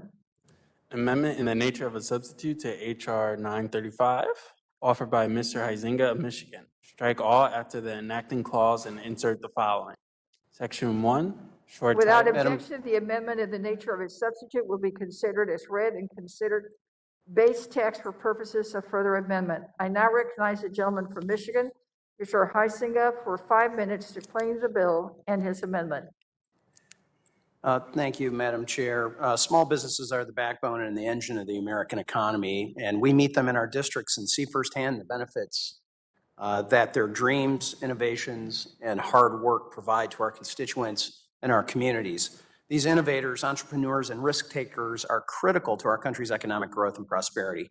According to the Small Business Administration, there are more than 31 million small businesses across the country that are responsible for more than 60% of the nation's net new jobs over the past 2 decades. Just in Michigan alone, there are 886,000 plus small businesses, which make up 99.6% of businesses in Michigan. These small businesses employ nearly 2 million workers, or 49% of the private workforce in Michigan. These U.S. small businesses were among the hardest hit by the pandemic. Many were shut down by state and local governments while their employees were displaced and their customers barred from entry. Meanwhile, their business was diverted to, quote, essential big box stores and Amazon. Additionally, their supply and distribution chains were significantly disrupted. Now, nearly a year and a half later, since the pandemic began, small businesses continue to struggle because they must compete with the federal government's enhanced unemployment benefits to re-engage their workers. Many small businesses need to grow, consolidate, and restructure to recover from the challenges that have been exacerbated by the pandemic.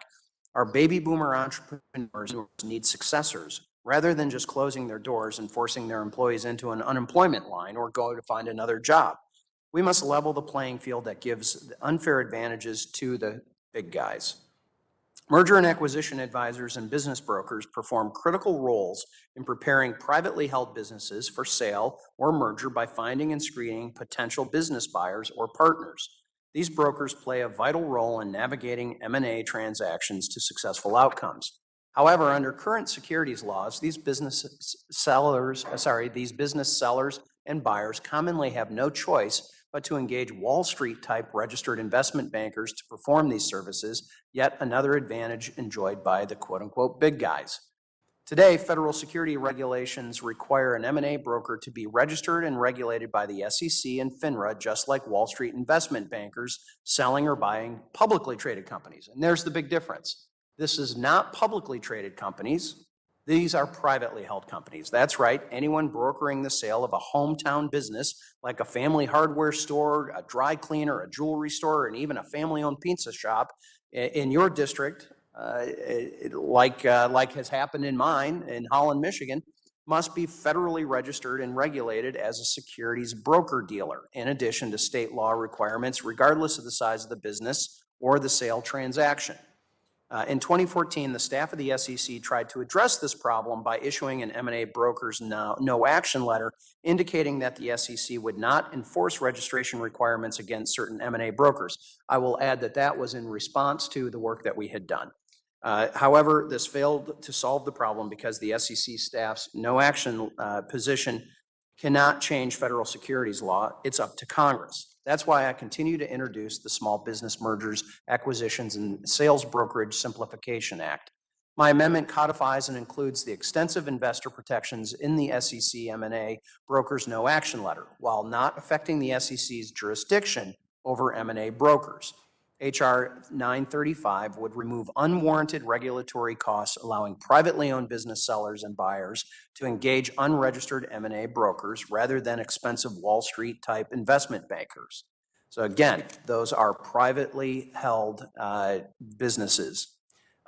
This one easy step would help level the playing field for small business owners, including retirees, by reducing the costs of their M&A transactions. And at this point, I'd like to yield back. Gentleman yields back. Is there further discussion of or amendment to the amendment in the nature of a substitute?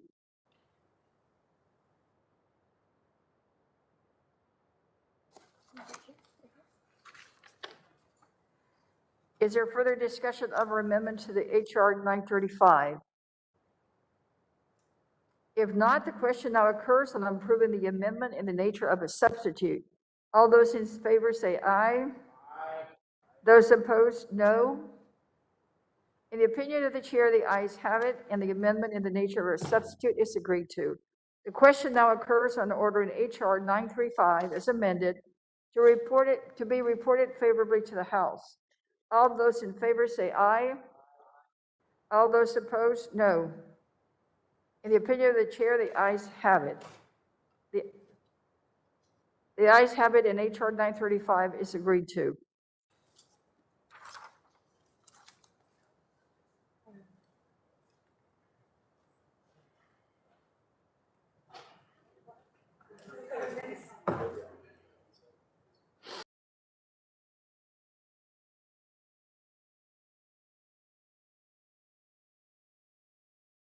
There being no other matters pending before the committee, the chair wishes to inform members that votes will occur immediately following votes.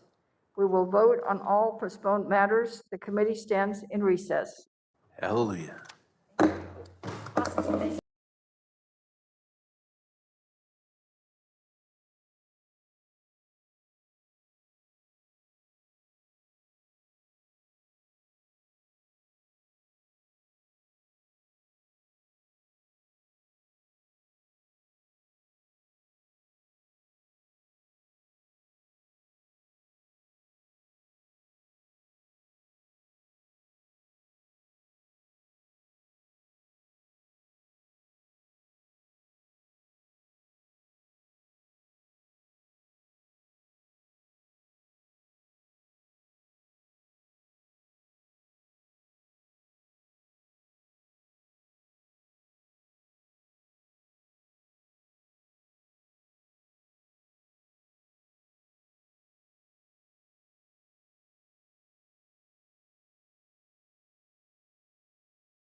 to order. Can you hear me now?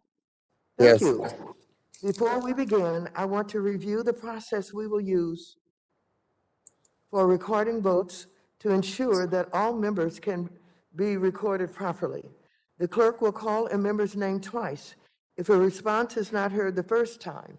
Further, at the end of the roll, the clerk will call the names of any members whose votes were not recorded. Therefore, any members who are unsure if their vote was recorded should refrain from seeking recognition and allow the clerk to continue calling the roll.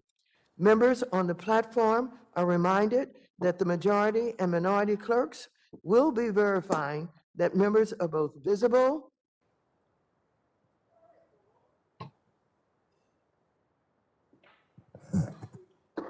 and audible.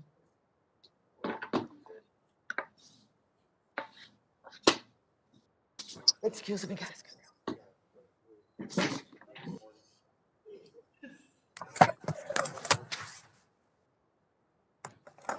Members on the platform are reminded that the majority and minority clerks will be verifying that members are both visible and audible in order for their vote to be counted. There is typically a slight delay from the time you unmute and turn on your camera to the time when you can actually be heard and seen by others. So members are encouraged to turn on their cameras in advance and to wait 1 or 2 seconds after they unmute to begin speaking.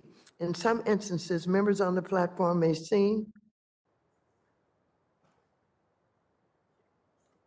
and heard by those on the platform, but not those in the hearing room. To address this, the majority and minority clerks have earpieces and are logged into the platform to ensure they can hear and see what is happening on the platform. Without objection, the chair is authorized to consider measures with recorded votes pending unblock.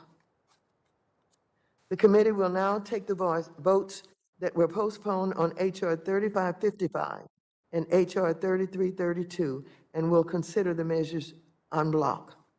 The question now occurs on ordering HR 3555 as amended and HR 3332 as amended to be reported favorably to the House. The clerk will call the roll.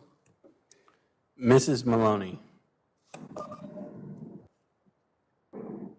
How do I vote on Mrs. Maloney. Ms. Velasquez. Velasquez votes aye. Ms. Velasquez votes aye. Mr. Sherman. Sherman votes aye. Mr. Sherman votes aye. Mr. Meeks. Meeks votes aye. Mr. Meeks votes aye. Mr. Scott. David Scott votes aye. Mr. Scott votes aye. Mr. Green.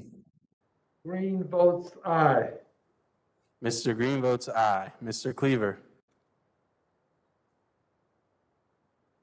Aye. Mr. Cleaver votes aye. Mr. Perlmutter. Perlmutter votes aye. Perlmutter votes aye. Mr. Himes. Mr. Himes. Mr. Foster. Foster, aye. Mr. Foster votes aye. Mrs. Beatty. Beatty votes aye. Mrs. Beatty votes aye. Mr. Vargas. Aye. Mr. Vargas votes aye. Mr. Gottheimer. Gottheimer votes aye. Mr. Gottheimer votes aye. Mr. Gonzalez of Texas. Gonzalez of Texas votes aye. Mr. Gonzalez votes aye. Mr. Lawson. Mr. Lawson. Mr. San Nicolas. San Nicolas votes yes. Mr. San Nicolas votes aye. Ms. Axne. Axne votes aye. Ms. Axne votes aye. Mr. Casten. Casten votes aye. Mr. Casten votes aye. Ms. Presley. Presley votes aye. Ms. Presley votes aye. Mr. Torres. I vote aye. Mr. Torres votes aye. Mr. Lynch. Mr. Lynch votes aye. Mr. Lynch votes aye. Ms. Adams. Adams votes aye. Ms. Adams votes aye. Ms. Talib. Talib votes aye. Ms. Talib votes aye. Ms. Dean. Dean votes aye. Ms. Dean votes aye. Ms. Ocasio-Cortez. Ocasio-Cortez votes aye. Ms. Ocasio-Cortez votes aye. Mr. Garcia of Illinois. Garcia votes aye. Mr. Garcia votes aye. Ms. Garcia of Texas. Garcia of Texas votes aye. Ms. Garcia votes aye. Ms. Williams of Georgia. Williams of Georgia votes aye. Ms. Williams votes aye. Mr. Auchincloss. Auchincloss votes aye. Mr. Auchincloss votes aye. Mr. McHenry. Mr. McHenry votes no. Mrs. Wagner. Wagner, no. Mrs. Wagner votes no. Mr. Lucas. Mr. Lucas votes no. Mr. Sessions. Sessions votes no. Mr. Sessions votes no. Mr. Posey.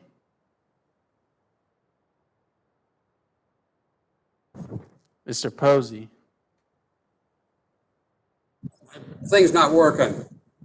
Shit. Mr. Lukemeyer. Posey votes no. Mr. Posey votes no. Mr. Lukemeyer. Mr. Lukemeyer votes no. Mr. Huizinga. Mr. Huizinga votes no. Mr. Barr. Mr. Barr votes no. Mr. Williams of Texas. Mr. Williams votes no. Mr. Hill. Mr. Hill votes no. Mr. Emmer. Mr. Emmer votes no. Mr. Zeldin. No. Mr. Zeldin votes no. Mr. Loudermilk. Mr. Loudermilk votes no. Mr. Mooney. Mr. Mooney votes no. Mr. Davidson. Davidson votes no. Mr. Davidson votes no. Mr. Budd. Bud votes no. Mr. Budd votes no. Mr. Kustoff. No. Mr. Kustoff votes no. Mr. Hollingsworth. Mr. Hollingsworth votes no. Mr. Gonzalez of Ohio. No. Mr. Gonzalez votes no. Mr. Rose. Rose votes no. Mr. Rose votes no. Mr. Stile. Style votes no. Mr. Stile votes no. Mr. Gooden.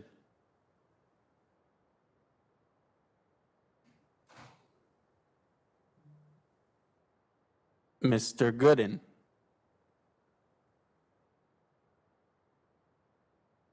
Mr. Timmons. Timmons votes no.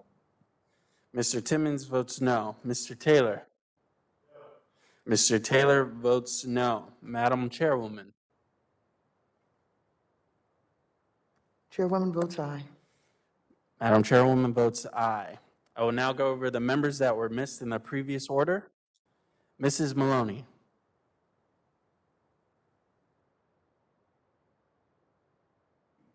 Mr. Himes. Votes yes. Mr. Himes votes aye. Mr. Lawson.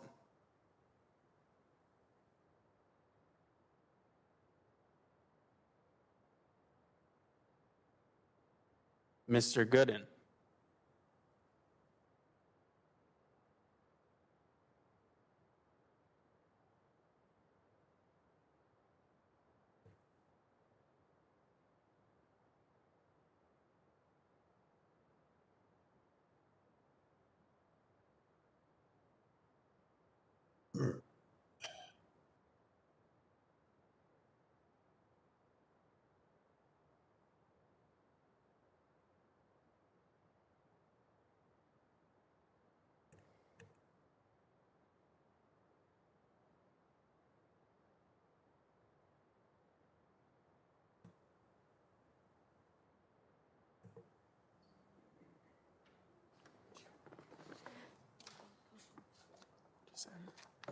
Based on the roll call, it appears all members who are present have voted.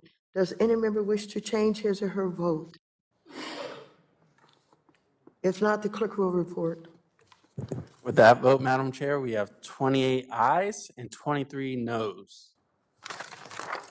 A majority having voted in favor, H.R. 3555 as amended and H.R. 3332 as amended are reported favorably to the House.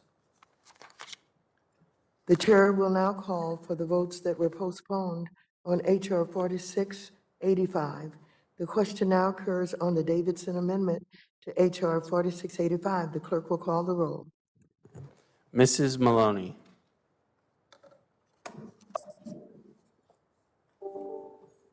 Mrs. Maloney. Ms. Velasquez. Velasquez votes no. Ms. Velasquez votes no. Mr. Sherman. No. Mr. Sherman votes no. Mr. Meeks. Meeks votes no. Mr. Meeks votes no. Mr. Scott. David Scott votes no. Mr. Scott votes no. Mr. Green. Green votes nay. No. Mr. Green votes no. Mr. Cleaver. No. Mr. Cleaver votes no. Mr. Perlmutter. Perlmutter votes no.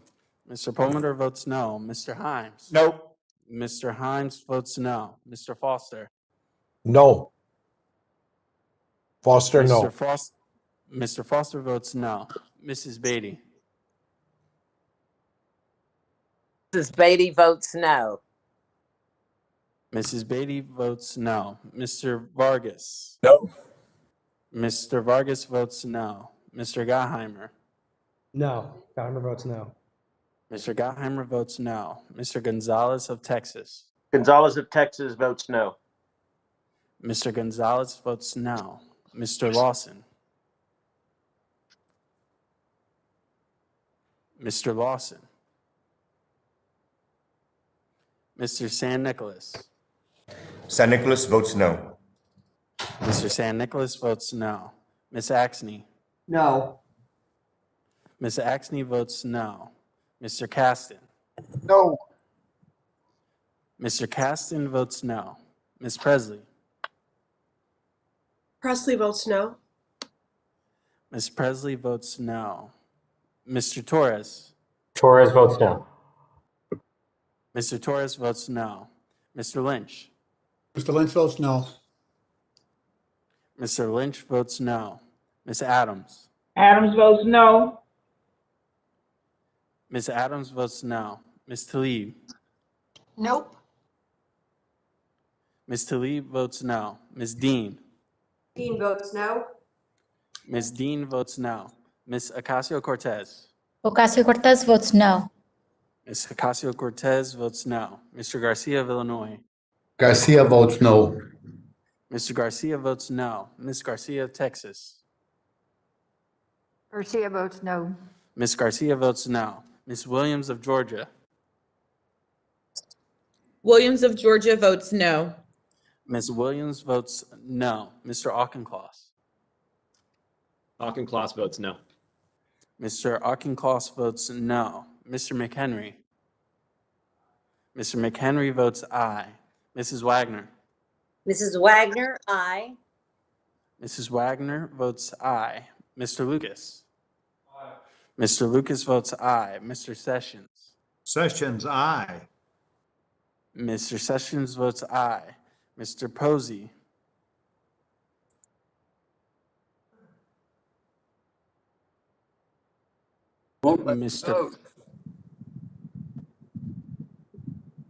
Mr. Posey. It won't unmute. You are unmuted, Mr. Posey. I know, I'm trying to get off of mute. It won't let me off of mute. Oh, no.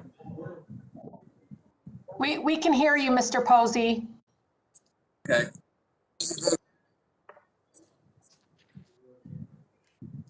Mr. Posey. Posey votes no. Mr. Posey votes no. Mr. Lukemeyer. Mr. Lukemeyer votes yes. Mr. Huizinga. Mr. Huizinga votes aye. Mr. Barr. Mr. Barr votes aye. Mr. Williams of Texas. Mr. Williams votes aye. Mr. Hill. Mr. Hill votes aye. Mr. Emmer. Mr. Emmer votes aye. Mr. Zeldin. Zeldin votes aye. Mr. Zeldin votes aye. Mr. Loudermilk. Mr. Loudermilk votes aye. Mr. Mooney. Mr. Mooney votes aye. Mr. Davidson. Davidson votes aye. Mr. Davidson votes aye. Mr. Budd. Bud votes aye. Mr. Budd votes aye. Mr. Kustoff. Aye. Mr. Kustoff votes aye. Mr. Hollingsworth. Mr. Hollingsworth votes aye. Mr. Gonzalez of Ohio. Aye.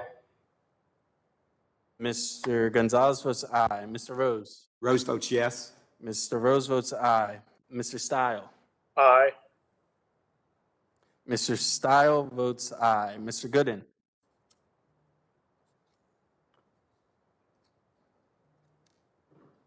Mr. Gooden.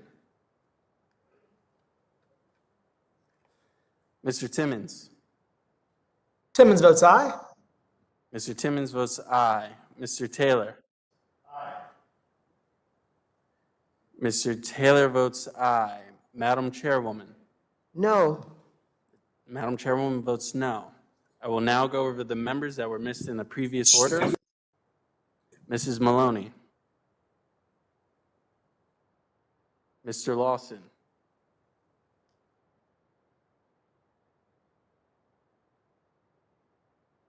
Mr. Gooden.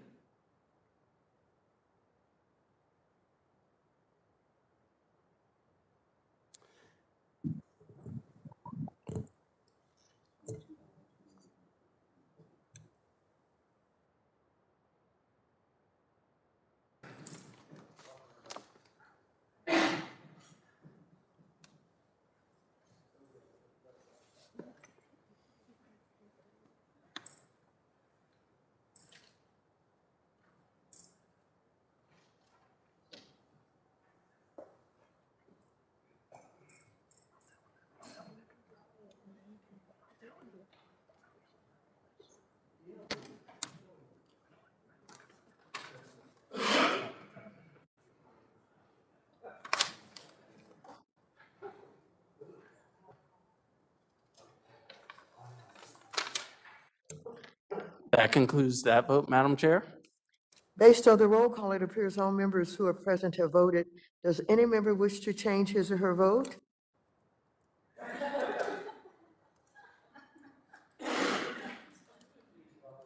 If not, the clerk will report. With that vote, Madam Chair, we have 22 ayes and 29 noes. A majority having voted against the amendment. The amendment is not agreed to.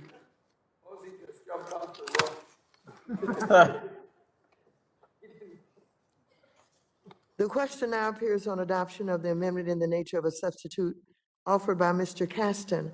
All those in favor say aye. Aye. Those opposed, no.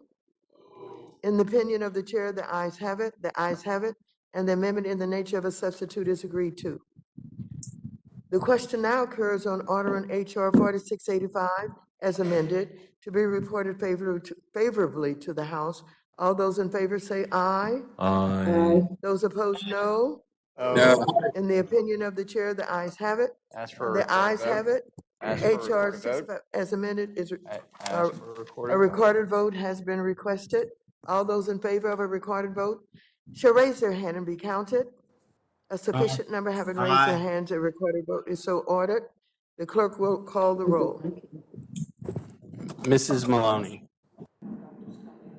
Yes. Mrs. Maloney. Ms. Velasquez. Velasquez votes aye. Ms. Velasquez votes aye. Mr. Sherman. Aye. Mr. Sherman votes aye. Mr. Meeks. Meeks votes aye. Mr. Meeks votes aye. Mr. Scott. David Scott votes yes. Mr. Scott votes aye. Mr. Green. Green votes yea. Mr. Green votes aye. Mr. Cleaver. Aye. Mr. Cleaver votes aye. Mr. Palmer. Perlmutter votes aye. Mr. Palmer votes aye. Mr. Hines. Aye. Mr. Hines votes aye. Mr. Foster. Foster votes aye. Mr. Foster votes aye. Mrs. Beatty. Mrs. Beatty votes aye. Mrs. Beatty votes aye. Mr. Vargas. Aye. Mr. Vargas votes aye. Mr. Gottheimer. Gottheimer votes aye. Mr. Gottheimer votes aye. Mr. Gonzalez of Texas. Gonzalez of Texas votes aye. Mr. Gonzalez votes aye. Mr. Lawson. Mr. Lawson. Mr. San Nicolas. San Nicolas votes yes. Mr. San Nicolas votes aye. Ms. Axne. Yes. Ms. Axne votes aye. Mr. Casten. Yes, yes, 1,000 times yes. Mr. Casten votes aye. Ms. Presley.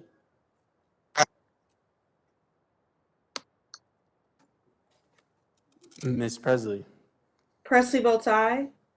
Ms. Presley votes aye. Mr. Torres. Torres votes aye. Mr. Torres votes aye. Mr. Lynch. Mr. Lynch votes aye. Mr. Lynch votes aye. Ms. Adams. Adams votes aye. Ms. Adams votes aye. Ms. Tlaib. Talib votes yes. Ms. Tlaib votes aye. Ms. Dean. Dean votes aye. Ms. Dean votes aye. Ms. Ocasio-Cortez. Ocasio-Cortez votes aye. Ms. Ocasio-Cortez votes aye. Mr. Garcia of Illinois. Garcia, aye. Mr. Garcia votes aye. Ms. Garcia of Texas. Garcia of Texas votes aye. Ms. Garcia votes aye. Ms. Williams of Georgia. Williams of Georgia votes aye. Ms. Williams votes aye. Mr. Auchincloss.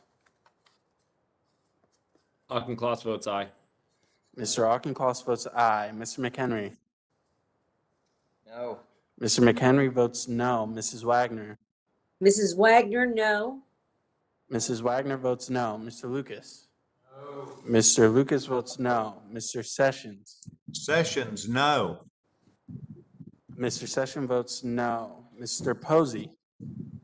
Posey votes no, and I'd just like the chair to know that I wanted to change my last vote on the last question from no to yes, but I got booted out of the conference. Mr. Posey votes no. Mr. Lukemeyer. Mr. Lukemeyer votes no. Mr. Huizinga. Mr. Huizinga votes no. Mr. Barr. Mr. Barr votes no. Mr. Williams of Texas. Mr. Williams votes no. Mr. Hill. Mr. Hill votes no. Mr. Emmer. Mr. Emmer votes no. Mr. Zeldin. No. Mr. Zeldin votes no. Mr. Loudermilk. Mr. Loudermilk votes no. Mr. Mooney. Mr. Mooney. Mr. Mooney votes no. Mr. Davidson. Davidson votes no. Mr. Davidson votes no. Mr. Budd. Bud votes no. Mr. Budd votes no. Mr. Kustoff. No. Mr. Kustoff votes no. Mr. Hollingsworth. Mr. Hollingsworth votes no. Mr. Gonzalez of Ohio. No. Mr. Gonzalez votes no. Mr. Rose. Rose votes no. Mr. Rose votes no. Mr. Stile. Mr. Style votes no. Mr. Stile votes no. Mr. Gooden. Mr. Gooden. Mr. Timmons. Timmons votes no. Mr. Timmons votes no. Mr. Taylor. Mr. Taylor votes no. Madam Chairwoman. Yes. Madam Chairwoman votes aye. I will now go over the members that previously missed the current order, which starting with Mrs. Maloney. Mr. Lawson.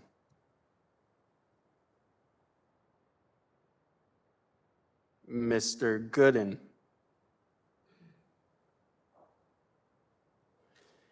And this concludes that roll call for this vote, Madam Chairwoman. Based on the roll call, it appears all members who are present have voted. Does any member wish to change his or her vote? If not, the clerk will report. With that vote, Madam Chair, we have 28 ayes and 23 noes. A majority having voted in favor, H.R. 4685 as amended is reported favorably to the House. The chair will now call for the votes that were postponed on H.R. 4617. The question now occurs on the Huizinga Amendment to H.R. 4617. The clerk will call the roll. Mrs. Maloney. Mrs. Maloney. I'm to send a tweet to them. Ms. Velasquez. Velasquez votes no. Ms. Velasquez votes no. Mr. Sherman. No. Mr. Sherman votes no. Mr. Meeks. Meeks votes no. Mr. Meeks votes no. Mr. Scott. David Scott votes no. Mr. Scott votes no. Mr. Green. Green votes nay. Mr. Green votes no. Mr. Cleaver. No. Mr. Cleaver votes no. Mr. Palmer. Perlmutter votes no. Mr. Palmer votes no. Mr. Himes. Nope. Mr. Himes votes no. Mr. Foster. Foster votes no. Mr. Foster votes no. Mrs. Beatty. Mrs. Beatty votes no. Mrs. Beatty votes no. Mr. Vargas. No. Mr. Vargas votes no. Mr. Gottheimer. Gottheimer votes no. Mr. Gottheimer votes no. Mr. Gonzalez of Texas. Gonzalez of Texas votes no. Mr. Gonzalez votes no. Mr. Lawson. Mr. Lawson. Mr. San Nicolas. San Nicolas votes no. Mr. San Nicolas votes no. Ms. Axne. No. Ms. Axne votes no. Mr. Casten. No. Mr. Casten votes no. Ms. Presley. Presley votes no. Ms. Presley votes no. Mr. Torres. Torres votes no. Mr. Torres votes no. Mr. Lynch. Mr. Lynch votes no. Mr. Lynch votes no. Ms. Adams. Adams votes no. Ms. Adams votes no. Ms. Talib. Talib votes no. Ms. Talib votes no. Ms. Dean. Yes, that one. Votes no. That one, yes. Is that Captain? Ms. Dean votes no. Ms. Ocasio-Cortez. Ocasio-Cortez votes no. Ms. Ocasio-Cortez votes no. Mr. Garcia of Illinois. Garcia is no. Mr. Garcia votes no. Ms. Garcia, Texas. Garcia of Texas votes no. Ms. Garcia votes no. Ms. Williams of Georgia. Williams of Georgia votes no. Ms. Williams votes no. Mr. Auchincloss. Auchincloss votes no. Mr. Auchincloss votes no. Mr. McHenry. Aye. Mr. McHenry votes aye. Mrs. Wagner. Wagner, aye. Mrs. Wagner votes aye. Mr. Lucas. Mr. Lucas votes aye. Mr. Sessions. Sessions, aye. Mr. Sessions votes aye. Mr. Posey. Posey votes aye. Mr. Posey votes aye. Mr. Lukemeyer. Mr. Lukemeyer votes aye. Mr. Huizinga. Mr. Huizinga votes aye. Mr. Barr. Mr. Barr votes aye. Mr. Williams of Texas. Mr. Williams votes aye. Mr. Hill. Mr. Hill votes aye. Mr. Emmer. Mr. Emmer votes aye. Mr. Zeldin. Aye. Mr. Zeldin votes aye. Mr. Loudermilk. Mr. Loudermilk votes aye. Mr. Mooney. Mr. Mooney votes aye. Yes, I- Mr. Davidson.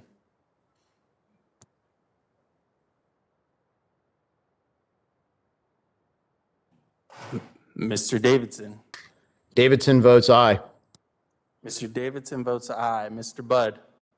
Bud votes aye. Mr. Budd votes aye. Mr. Kustoff. Aye. Mr. Kustoff votes aye. Mr. Hollingsworth. Mr. Hollingsworth votes aye. Mr. Gonzalez of Ohio. Aye. Mr. Gonzalez votes aye. Mr. Rose. Rose votes yes. Mr. Rose votes aye. Mr. Stile. Dial votes aye. Mr. Style votes aye. Mr. Gooden. Mr. Gooden. Mr. Timmons. Timmons votes aye. Mr. Timmons votes aye. Mr. Taylor. Mr. Taylor votes aye. Madam Chairwoman. Madam Chairwoman votes no. I will now be going over the members that were missed in the previous order, starting with Mrs. Maloney, Mr. Lawson,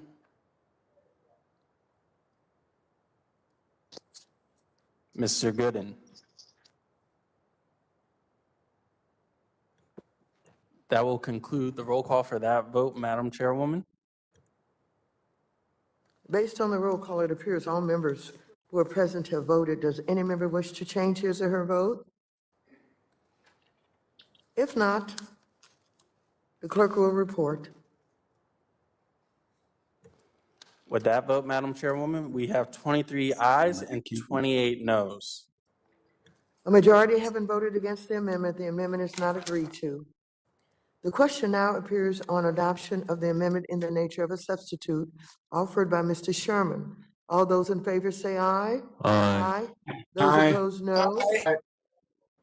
In the opinion of the chair, the ayes have it, and the amendment in the nature of a substitute is agreed to. The question now occurs on ordering HR 4617 as amended to be reported favorably to the House. All those in favor say aye. Aye. Those opposed, no. In the opinion of the chair, the ayes have it, and HR 4617 as amended is reported favorably to the House. Madam Chair, Yes, what the gentleman seeks recognition. ask for a recorded vote. A recorded vote has been requested. All those in favor of recorded vote shall raise their hand and be counted. A sufficient number having raised their hands and a recorded vote is so ordered. The clerk will call the roll. Mrs. Maloney. We haven't had a vote on it. Mrs. Maloney. Ms. Velasquez. Velasquez votes aye. Ms. Velasquez votes aye. Mr. Sherman. Sherman votes aye. Mr. Sherman votes aye. Mr. Meeks. Meeks votes aye. Mr. Meeks votes aye. Mr. Scott. David Scott votes aye. Mr. Scott votes aye. Mr. Green. Green votes yay. Mr. Green votes aye. Mr. Cleaver. Aye. Mr. Cleaver votes aye. Mr. Palmer. Perlmutter votes aye. Mr. Palmer votes aye. Mr. Himes. Aye. Mr. Himes votes aye. Mr. Foster. Foster votes aye. Mr. Foster votes aye. Mrs. Beatty.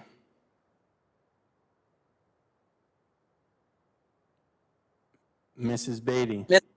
Mrs. Beatty votes aye. Mrs. Beatty votes aye. Mr. Vargas. Aye. Mr. Vargas votes aye. Mr. Gottheimer. Gottheimer votes aye. Mr. Gottheimer votes aye. Mr. Gonzalez of Texas. Gonzalez of Texas votes aye. Mr. Gonzalez votes aye. Mr. Lawson. Mr. Lawson. Mr. San Nicolas. San Nicolas votes yes. Mr. San Nicolas votes aye. Ms. Axne. Axne votes aye. Ms. Axne votes aye. Mr. Casten. Aye. Mr. Casten votes aye. Ms. Presley. Presley votes aye. Ms. Presley votes aye. Mr. Torres. Torres votes aye. Mr. Torres votes aye. Mr. Lynch. Mr. Lynch votes aye. Mr. Lynch votes aye. Ms. Adams. Adams votes aye.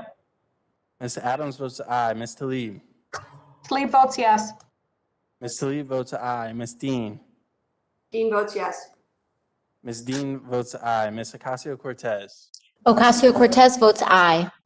Ms. Ocasio-Cortez votes aye. Mr. Garcia of Illinois. Votes aye. Mr. Garcia votes aye. Ms. Garcia of Texas. Ms. Garcia of Texas votes aye. Ms. Garcia votes aye. Ms. Williams of Georgia. Williams of Georgia votes aye. Ms. Williams votes aye. Mr. Auchincloss. Auchincloss votes aye. Mr. Auchincloss votes aye. Mr. McHenry. Mr. McHenry votes no. Mrs. Wagner. Mrs. Wagner, no. Mrs. Wagner votes no. Mr. Lucas. Mr. Lucas votes no. Mr. Sessions. Sessions, no. Mr. Sessions votes no. Mr. Posey. Posey, no. Mr. Posey votes no. Mr. Lukemeyer. Mr. Lukemeyer votes no. Mr. Huizinga. Mr. Huizinga votes no. Mr. Barr. Mr. Barr votes no. Mr. Williams of Texas. Mr. Williams votes no. Mr. Hill. Mr. Hill votes no. Mr. Emmer. Mr. Emmer votes no. Mr. Zeldin. No. Mr. Zeldin votes no. Mr. Loudermilk. Mr. Loudermilk votes no. Mr. Mooney. Mr. Mooney votes no. Mr. Davidson.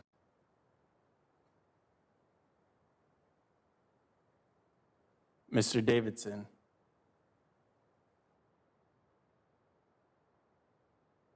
Mr. Budd. No. Mr. Budd votes no. Mr. Kustoff. No. Mr. Kustoff votes no. Mr. Hollingsworth. Mr. Hollingsworth votes no. Mr. Gonzalez of Ohio. Nope. Mr. Gonzalez votes no. Mr. Rose. Rose votes no. Mr. Rose votes no. Mr. Stile. Style votes no. Mr. Stile votes no. Mr. Gooden. Mr. Gooden.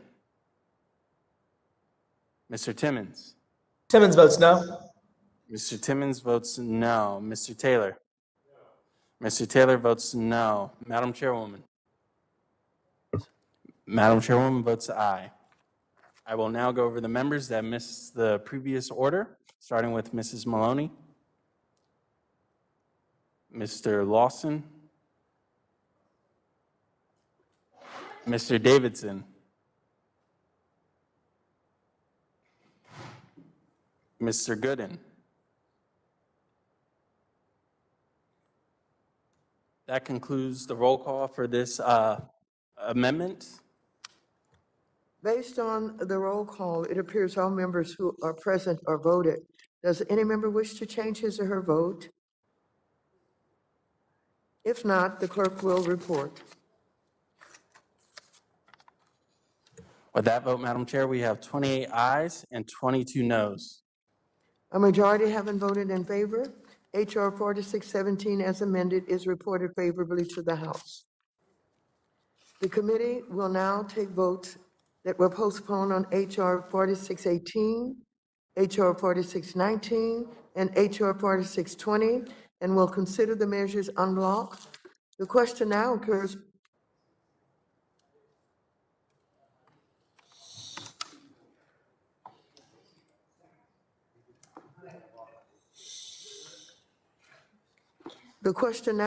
on ordering H.R. 4618 as amended, H.R. 4619 as amended, and H.R. 4620 as amended.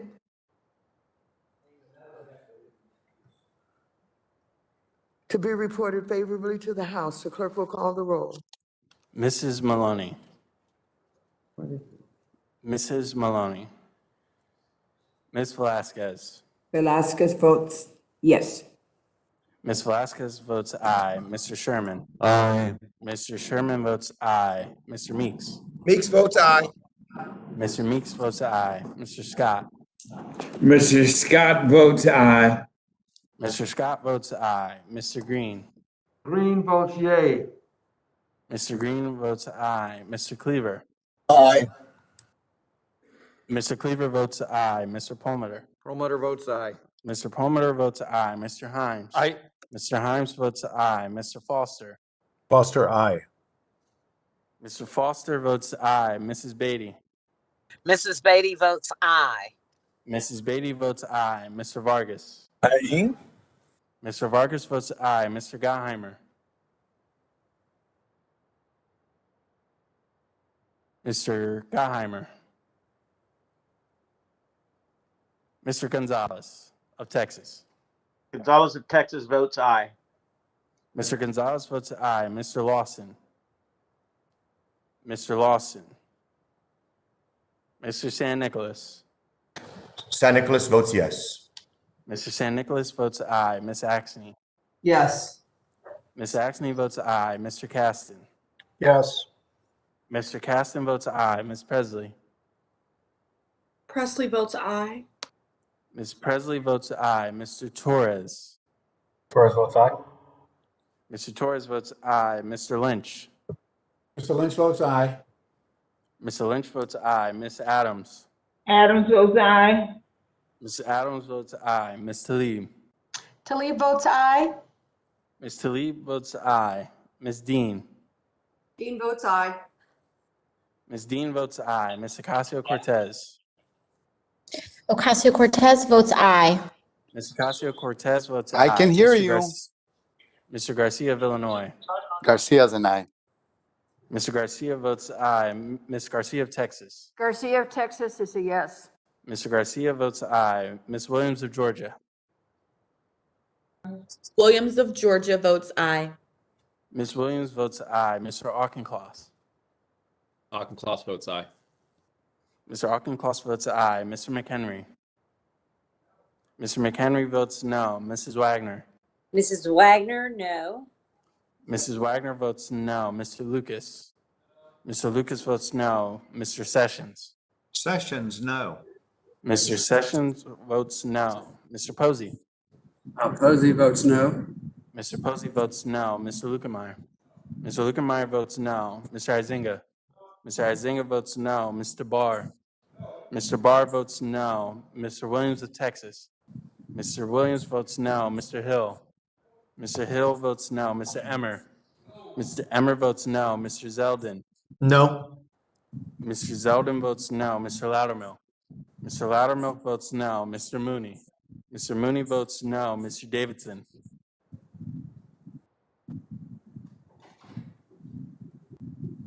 Mr. Davidson? Mr. Budd? Bud votes no. Mr. Budd votes no. Mr. Kustoff? No. Mr. Kustoff votes no. Mr. Hollingsworth? Mr. Hollingsworth votes no. Mr. Gonzalez of Ohio? No. Mr. Gonzalez votes no. Mr. Rose? Rose votes no. Mr. Rose votes no. Mr. Stile? Style votes no. Mr. Stile votes no. Mr. Gooden? Mr. Gooden? Mr. Timmons? Timmons votes no. Mr. Timmons votes no.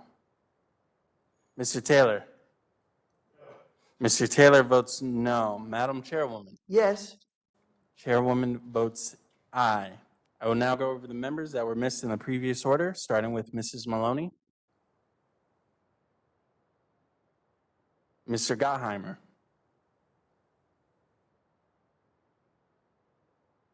Mr. Lawson?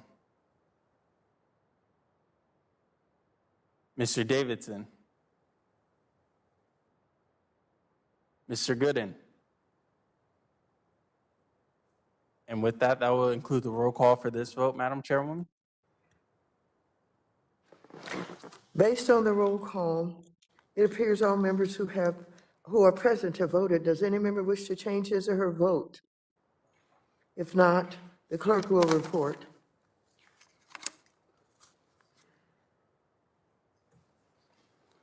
With that vote, Madam Chair, we have 27 ayes and 22 noes. A majority having voted in favor, H.R. 4618 as amended, H.R. 4619 as amended, and H.R. 4620 as amended are reported favorably to the House. Ladies and gentlemen, this concludes the matters pending before the committee.